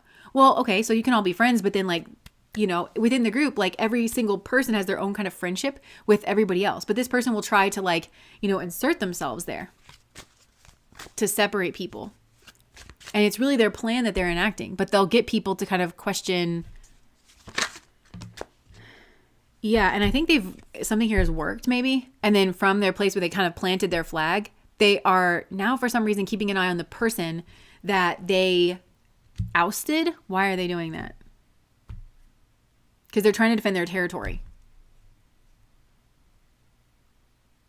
Because they don't want whoever they're trying to fool, they don't want them to be able to compare and contrast their true energy with this other person, because this other person is their karma. Whoever this person ousted through their trickery, through their manipulation, and this person probably has some, if not more than one, layers of plausible deniability. What? Me?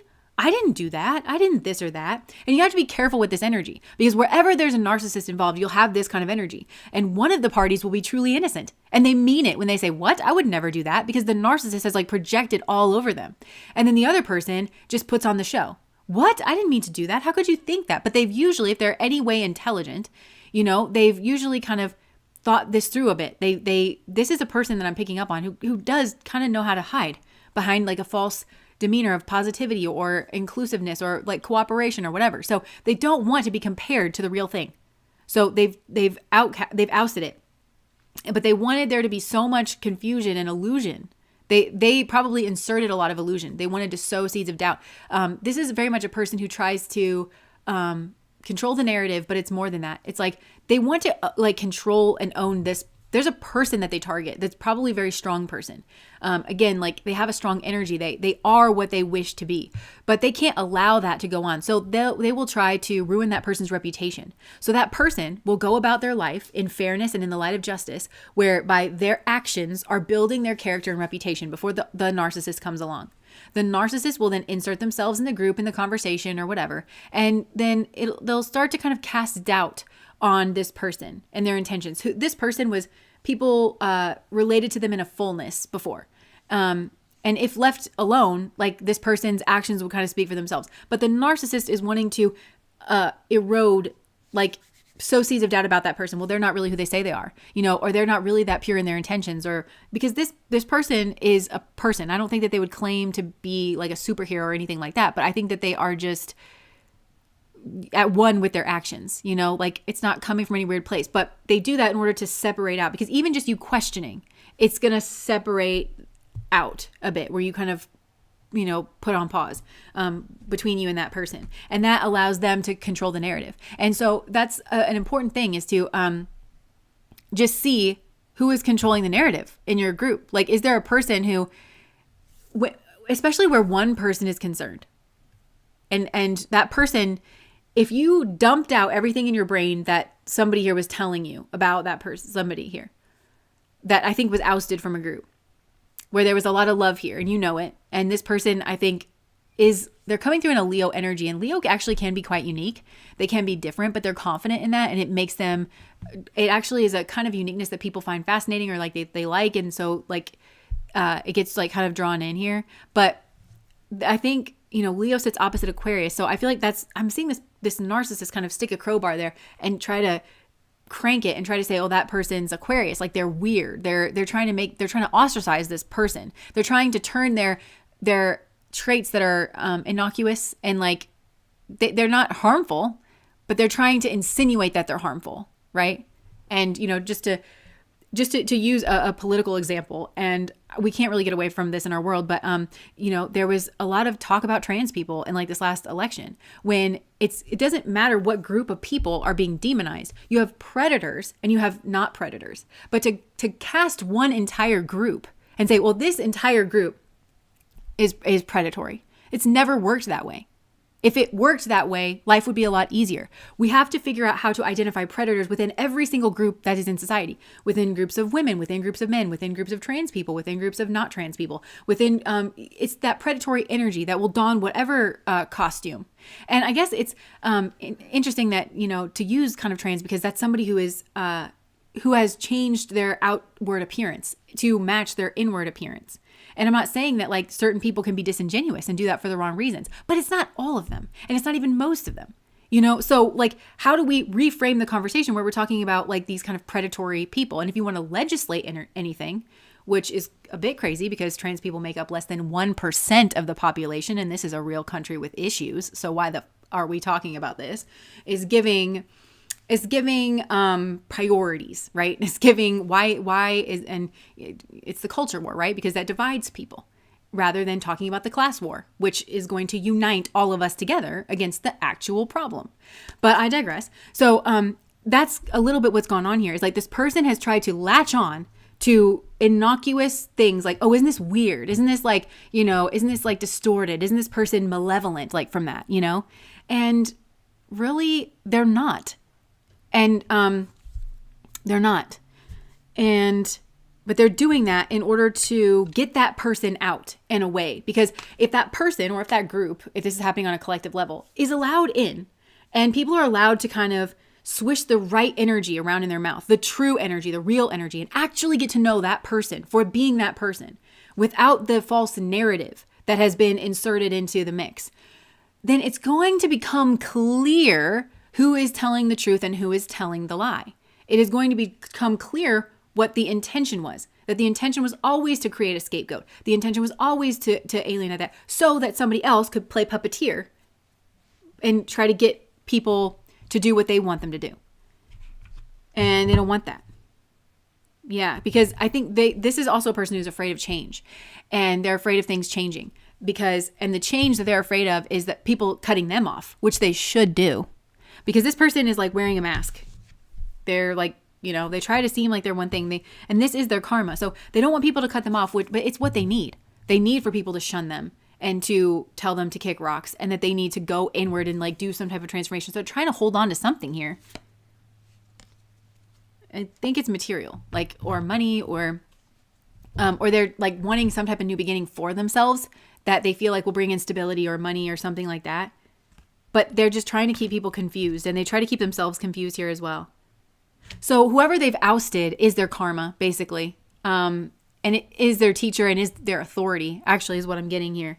And so they kind of observe this person, but I think whoever this person is that they've either ousted, or that this person has kind of fully removed them, they seem like they're cold and distant and detached. So they could be gray rocking because they may like actually know that this person's a narcissist. And I feel like that person's actually weirdly obsessed with that person. like whoever it is, even if it's like this person, say they like separated you out from your partner, they took your partner, they're obsessed with you in this weird like wish fulfillment kind of way because I think they're used to this and you like sort of found your peace. And I think this person's like weirdly fascinated by that when it comes to you. That A, you could see them. B, I don't think it devolved in some type of like argument. I think that you might have even felt like this person broke the spell, like of you thinking highly of your partner, you know, if they could be taken from you in such a manner and like you just kind of moved on. But there's something here where it's like you really broke a mold here. Yeah. And then you balanced yourself out. And for some reason, it's like weirdly fascinating for this person. They're confused by it. They want to kind of like come at you in order to continue to play their mind game on you. Because I think like some of these people, like their little balancing act would be complete if you came back and accepted them, like in the identity that they took from you. If you came, this is a very sick person. So like the identity that they took from you, if you came back and accepted them and basically sat at their feet kind of a thing, that's the way that this person would feel most accomplished. But that's just, it's not going to happen. But that's what they want. So if you're like, why is this person being nice to me? You know, kind of a thing. Or like, why do they keep trying to reach out to me? Or like, why aren't they getting the hint? Why aren't they getting the picture? Like, why aren't, like, it's because they want you to come back. And that way that group kind of still exists that they were trying to like take over. They don't want the group to have changed irrevocably. Because again, it's another thing that kind of points to the fact that this person's presence has caused a disruption. That, you know, the ends and the means are one. This person's presence has caused friction. It's a reminder of that. So even if you came back with a smile on your face and like were around your ex and like your kids and like whatever, then it would be that, even though it's not peaceful, because you would probably still have feelings about that need to be like kind of worked through. To this person, they're like, see, I belong here. I belong here. This is right. I'm good. I'm benevolent. I can, anything you can do, I can do better. I can do anything better than you. Like they have to convince themselves like that they didn't do anything bad or wrong. This person will not look at the carnage that they caused. They won't look at the drama. They won't look at their lies. Like they had to lie and deceive so much in order to like get whatever. I think this person wants like some kind of type of like crappy man, you know? And they're like, this is my victory. And it's like, Bill is your crappy victory. You know, like, Bill, I don't wash my socks for 7 days. Johnson? That Bill? That's your victory? Okay. Bill, the accountant? Bill. That's your victory? I'm so stunned. Yeah. So, this is a weird person. They have, this is like, I feel cluster B. This is somebody that is dramatic, erratic. If they're not getting some type of help, I'm saying that because borderlines like can really get help and like be okay. They need intensive therapy though. The rest of them though, it's you just kind of need to accept reality that this is somebody who's going to fuck with your relationships and the peace and harmony that exist in the social bonds within that group. And this person does not want that to be accepted because they want stuff. They want resources. They know that they need to stand out in a positive way. They need attention. It's calculated with this person, but they don't have like a full human experience. Their human experience is kind of an anti-human experience, if that makes sense. Yeah, they're just obsessed with themselves. They want to look at themselves in the light and be like, ah, look at me. You know, sunflowers like follow the sun wherever it goes. And notice how like, actually, can you even see? Oh my gosh. Wow. This card is really well done. You can't even see the stem of this sunflower, but clearly she's picked it, right? Because what angle is this? But yeah. So it's like she's picked the sunflower. So the sunflower is off. It's debased. It's cut from its root. Whereas if it was intact, the sunflower would know where the sun is. And remember I was saying like that somebody here has Leo energy, which is the sun. But yeah, like if the sunflower was attached to its root, it would naturally know where the sun is. But this person wants to detach the sunflower from its root, the sunflower being a person. They want to detach that person from their root, their natural feelings towards somebody. Their natural like, hey, you're okay. They want to insert some type of confusion or pain to cause somebody to like leave. And then they want to pick the sunflower and then hoist it around as if it's following them as the sun. That's what they want it to do. It's perverse. It's insane. This is somebody like, I'm seeing them like put baloney all over their face with like the eyes, like to wear a skin suit or something. It's gross, but this person doesn't think of it that way. They think I am the sun. And really you're just seeing a person with like baloney like dripped all over their face. And they don't realize that it's eerie. It's creepy. Like when you really see these kind of people, when you unmask them, that's what it looks like. It looks like a person with baloney draped over their face. But they're like, I am the sun and I belong here. And all of this pain that I inserted into this group, and remember how I ran that person off? Doesn't that make me the sun? Doesn't that make me benevolent? Doesn't that make me beautiful? It's like with baloney on their face. Like that's what's going. It's crazy. It is unhinged. It is demented. Is giving Girl Interrupted, Angelina Jolie, like, you know, with the dark circles under her eyes. I bet you want to poop, Daisy. I bet you want to poop real bad. Like it's that creepy energy. Why doesn't everybody push mine? You know, like her at the end of that, I push everybody's buttons, and she kind of twists it into this like warped love kind of thing. Why doesn't anybody push mine? And that's when Winona Ryder is like, you're already dead. You're already dead, Daisy. That's why nobody cares. You know, it's like, it's this, I just heard Driving Miss Daisy. Ugh. But wherever Miss Daisy is going, trust me, you do not want to go. You don't want to go with Daisy. Okay. Yeah, it's like this weird lovers thing. I think this person is trying to seem human through going after some type of like lover or love relationship, or like, ew, there's a plan about it. This could be male or female.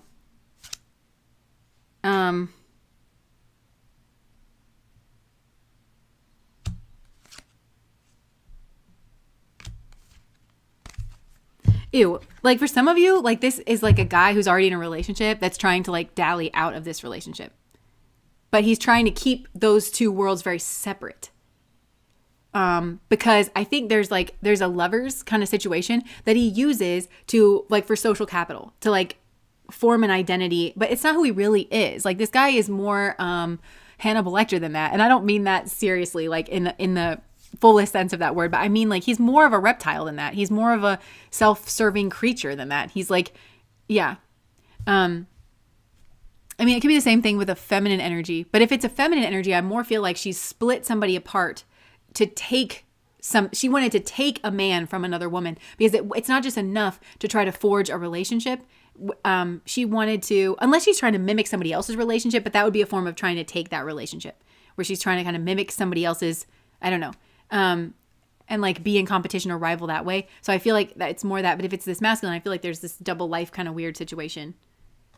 Yeah, and keeping people kind of like, I don't know, I just heard cornered or concerned. So it could be that he tells a story over here that, you know, oh, I can't leave my wife because of this or that. And then like whoever he's having an affair with is like just so concerned for him. Like, oh my God, I didn't realize it was that bad. Of course you can't, you know, he's like, she's crazy. Like I can't leave her. And you'd be like, oh my God, I didn't know it was that bad. And then you feel concerned, you know? Yeah. Okay. Anything else that this person wants? I think they want to pull you down into their darkness. They want to pull you down into their land of illusion. Three of Swords.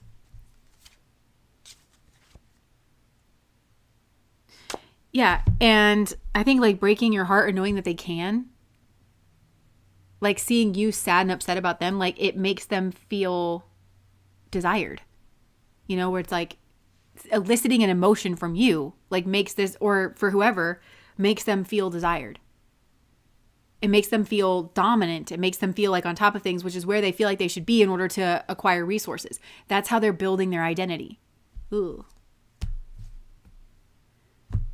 But somebody's gotten away. So either if this is a guy and this is this double life, I feel like you've gotten away and they're wanting to send a message, but they're looking at you, but you're their karma and you're their teacher in some way. But you're teaching them through being a gray rock. So if you're not being a gray rock, like you are, you're not emoting around this person, you're cold and you're distant, there's no contact. Like that is how this person's learning. Nasty boys. Yeah. And they're seeing you. If that's been the case, then I think they're seeing you. It's like if this person can take something from you, especially like emotionally, like, you know, if they can take something from you, they feel dominant. But I think that didn't work on you, where you just found out something, you severed, you like, and so they see you like this. They see you in this like kind of sun energy. And so they're wanting to manipulate to kind of come over and like take it. So again, this could be like, if it's coming through different feminine and masculine. Like if it's a feminine, it's like you are the sun. And what they really want, sun is an independent identity. It's somebody who knows who they are. It's somebody who maybe does well in their career. But being that person, you may be in a relationship, and it could be a fulfilling relationship. But they're like, oh, if I can take your relationship, then I can rival myself with you in order to try to take your identity in a certain way. But that's what they want, is your identity, your confidence, that like je ne sais quoi that you have. That's what they're trying to take. But if it's that masculine energy, it's like they are feeding off of that. Like it's more like a true energy vampire where they're seeing you like that. And if they can get you to kind of crumble, like because of them, and like become needy for them, and like debase yourself for them, throw over your virtues and your values for them, or like your career, or like you'll move for this person or whatever, that makes them feel powerful. They derive their sense of identity as they're attractive, but they go after people that they see in that light, like that they see are attractive and independent. And then they go after that. And somehow that is like how they're manufacturing their identity. Yeah, they're seeing you as the empress.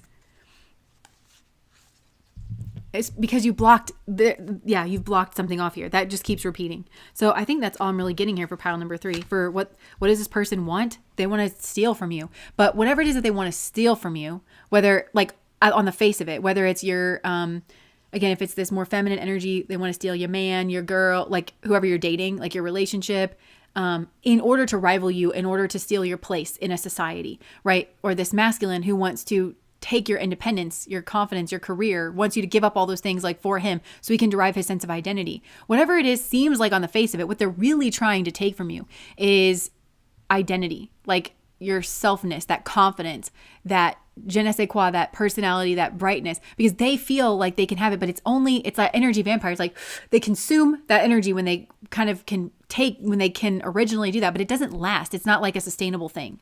So, but for a while, they'll ride that high of like, I took whatever. But I actually think for some of you, you went no contact. You've been starving them of their supply, their narcissistic supply of the emotions, or you genuinely are just like unfazed. Maybe this person overestimated how much you feel about them, and where you just like cut away and you were like, whatever, you're weird with the baloney on your face.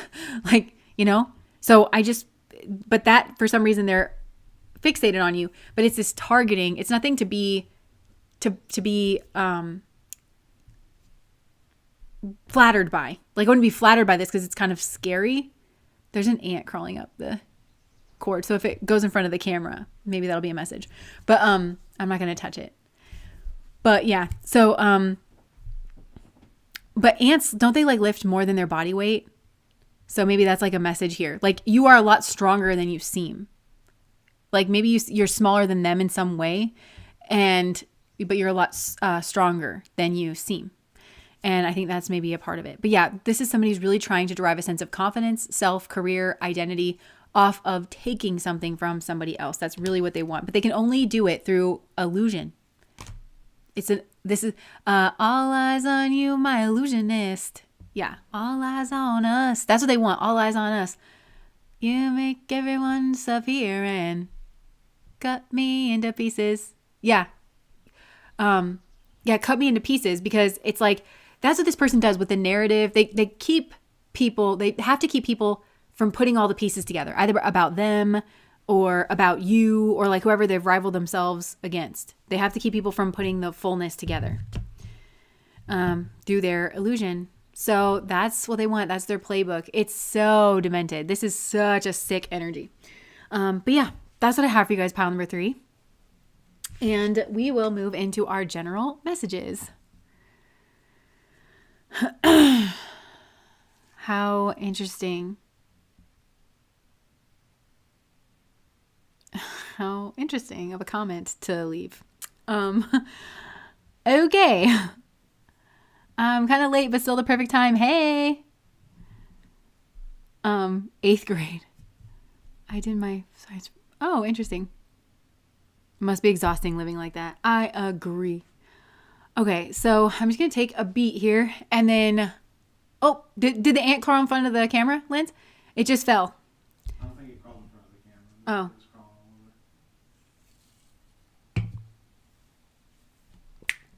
all over. Okay. Compassion.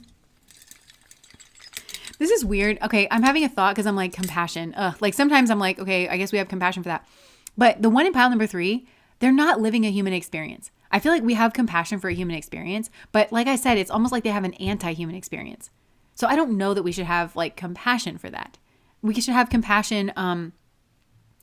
Like we should behave well. You know what I'm saying? Like we should hold ourselves, I think, to a certain standard. But I just think you should get away from this person. I don't know. Yeah. We can't tolerate the intolerant. Yeah, because I feel like this person's already broken the social contract. Also, I heard somebody the other day, they were like, decorum has like broken down and this is a bar fight. Like it's not, decorum. We're not like, this is a bar fight and you just have to recognize that that's what it is. So for some of you, I feel like maybe you can't get away from this person and that's like, you have to actually fight for your rights or you have to fight for yourself or, but yeah, so I think have compassion for yourself and have compassion for the people that are dealing with this person. But this is not someone who is having a human experience. This is someone who's having an anti-human experience. They're not, nothing about them is coming from a place of all the things that we associate with like having compassion for. Like, oh, you must be hurting or like, it's not really coming from that place. Yeah, antisocial people shouldn't be invited to the social experience. Yeah, I agree. Found my vape in my bra. That reminded me of Woody from Toy Story. There's a snake in my boot. There's a vape in my bra. Sorry.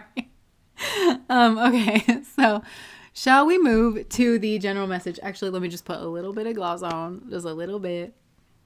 You can hear my voice going.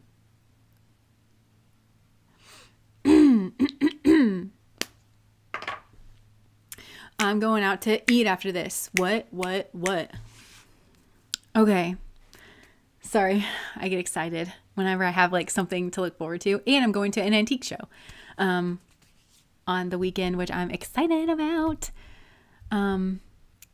They have these really cute birdhouses. You don't care about this, but I just need a little bit of a second before I move to the general messages. Maybe this is also your sign. But there's this guy. So I like to go to this like antique show. It's like $5 to get in. And then you walk around. There's a lot of junk, but there's a lot of cool stuff too. And some people make things that are like handmade. And there is, Catherine, thank you so much for the super chat.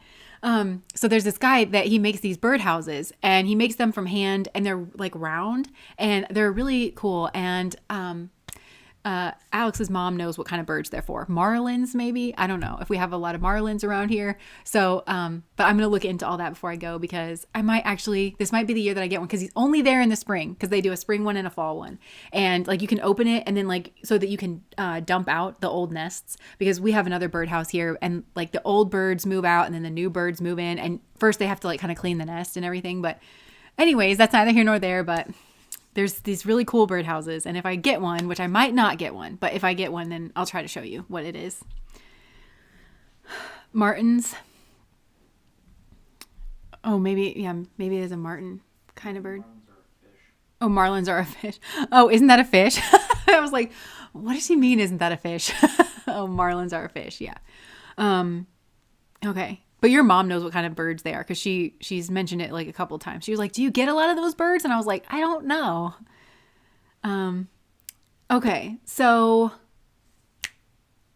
I love birds. Oh my gosh. Okay. The last thing, and then I swear I'm moving to the general messages. You know that girl on YouTube? Well, she's a woman, but she's always on with the music and she's clearly like a millennial or maybe a zennial. But there was one short that she was doing with like she was wandering around her garden with her phone with the Shazam but at first she was like me in like the year 2005 with my phone. It was Shazamming like all these cool songs and then she flashed herself now with the bird song app like trying to figure out what bird that is in her backyard. Anyway all right, general messages. Whoop, caught you live, welcome. Okay, so let's see. Oh my gosh. Oh my gracious. Oh my gracious. Oh my goodness. Okay. Spirit, what message do you have?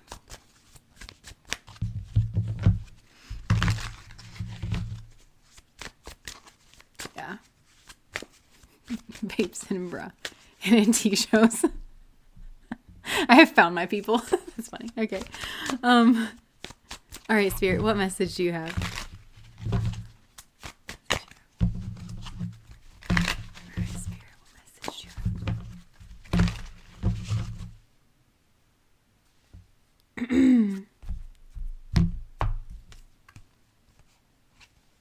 Okay, it says too passive and holding on. So 2 passive says, take initiative to meet someone and to keep the passion ignited. And then holding on, you must release old ties in order to have a fresh start with someone new. So, okay, yeah. I feel like for some of you, you're holding on, but also look at this man. He's like coming up out of the crevice. So I feel like this is definitely you, because this was kind of the image that I was getting in, I think it was pile number 1, where somebody was like in the cave and they were like not wanting to go into the shadow, but I feel like you had definitely gone through the shadow, and now you're like climbing up out of this, and it's been like this kind of uphill battle. So you've been kind of pulling yourself up, and you are getting ready to exit this like cave, this cavern that you were in. And Spirit is saying like, take initiative to meet someone and to keep the passion ignited. Because now I'm seeing like another person by him. If this is a him? Yeah, it is. I couldn't tell by the rear end. But yeah, so I'm seeing like these 2 people like hiking out of this together. So it could be that you meet somebody and you guys are both kind of like hiking out of the last little bit together.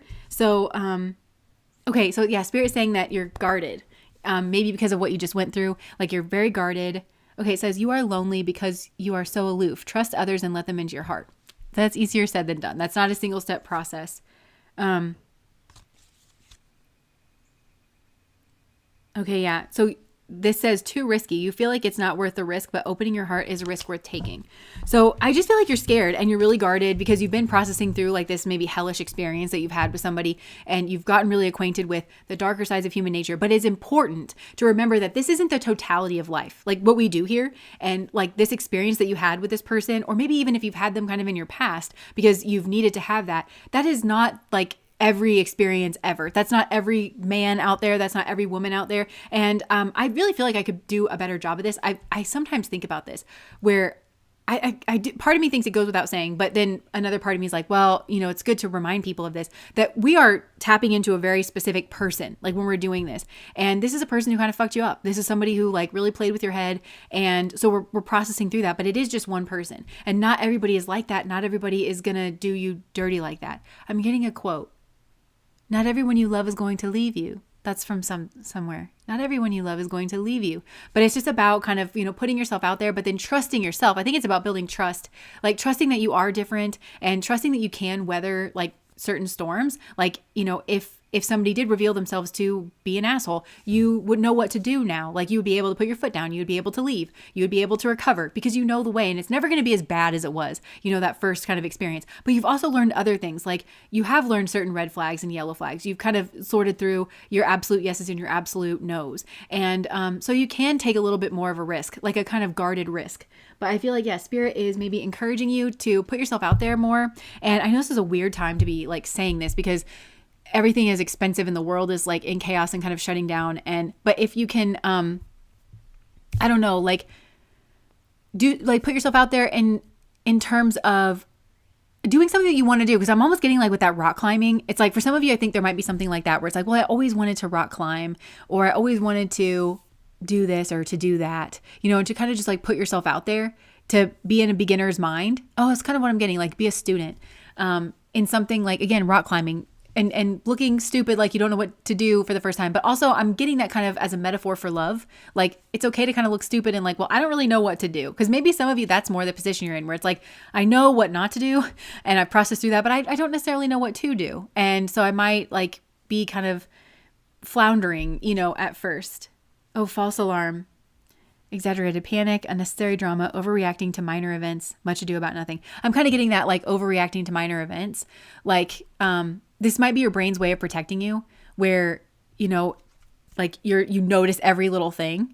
Because that was, I think, what did you wrong the first time around where you were like, okay, I think for some of you, yeah, it's worth it to kind of pull this apart. I think you were making a lot of excuses. It's not that you kind of didn't notice. So now it's just you're noticing and you might be like pulling things up and it's like, oh, that's an absolute no. Where not everything is like a 5-alarm fire. Not everything is a red flag.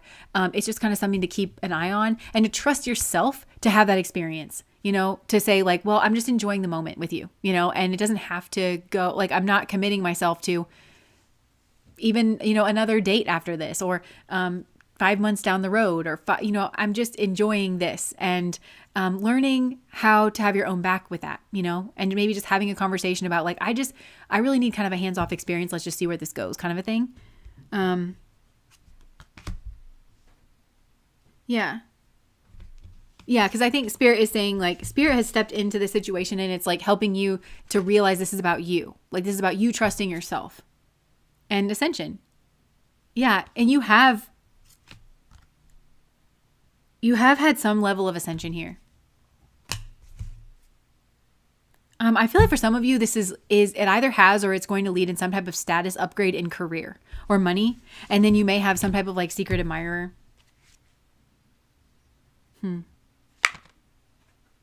But then maybe you're afraid of like people having hidden agendas. Oh, I get it. So the landscape has changed. So I think for some of you, okay, so there's like maybe this like unique place that you find yourself where you went through some type of horrible relationship or you had some kind of hard experience. You put the focus on yourself and you've probably been working on yourself. Maybe you have like been focused on career and either you've been doing this or I think maybe this could play out for some of you in the future.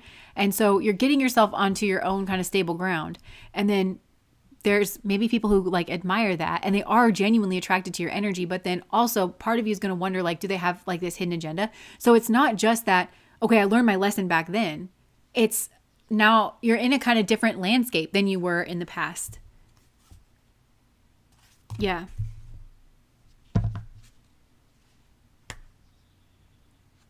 And you are definitely wanting to end some type of like big cycle. Yeah, I feel like a lot of you ended some type of cycle through grinding. So like the cycle of poverty or the cycle of hopelessness or something like in your family. But then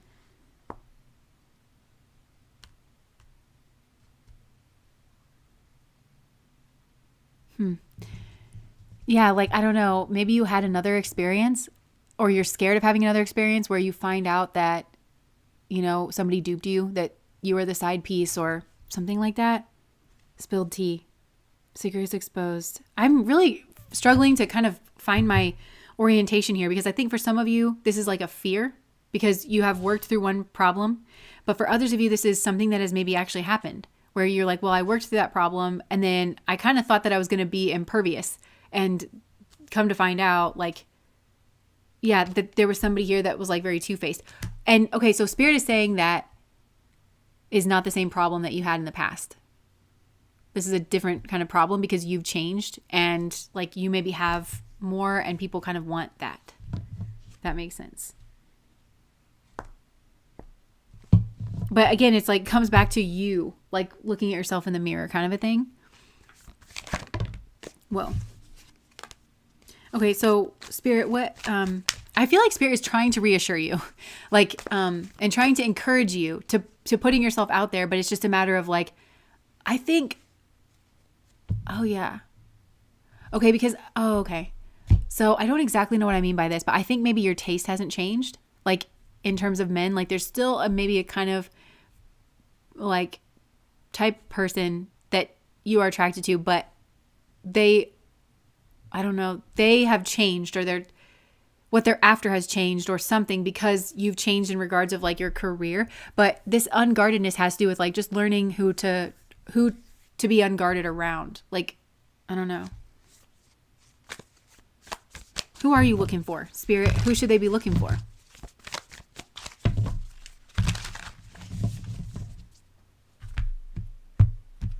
Look for the truth and look for somebody who kind of breaks the mold of somebody that you've been attracted to. So it's not saying like find somebody that you're not attracted to, but find somebody that you're attracted to, but it kind of doesn't follow the same pattern of like maybe the certain type of person that you always go after.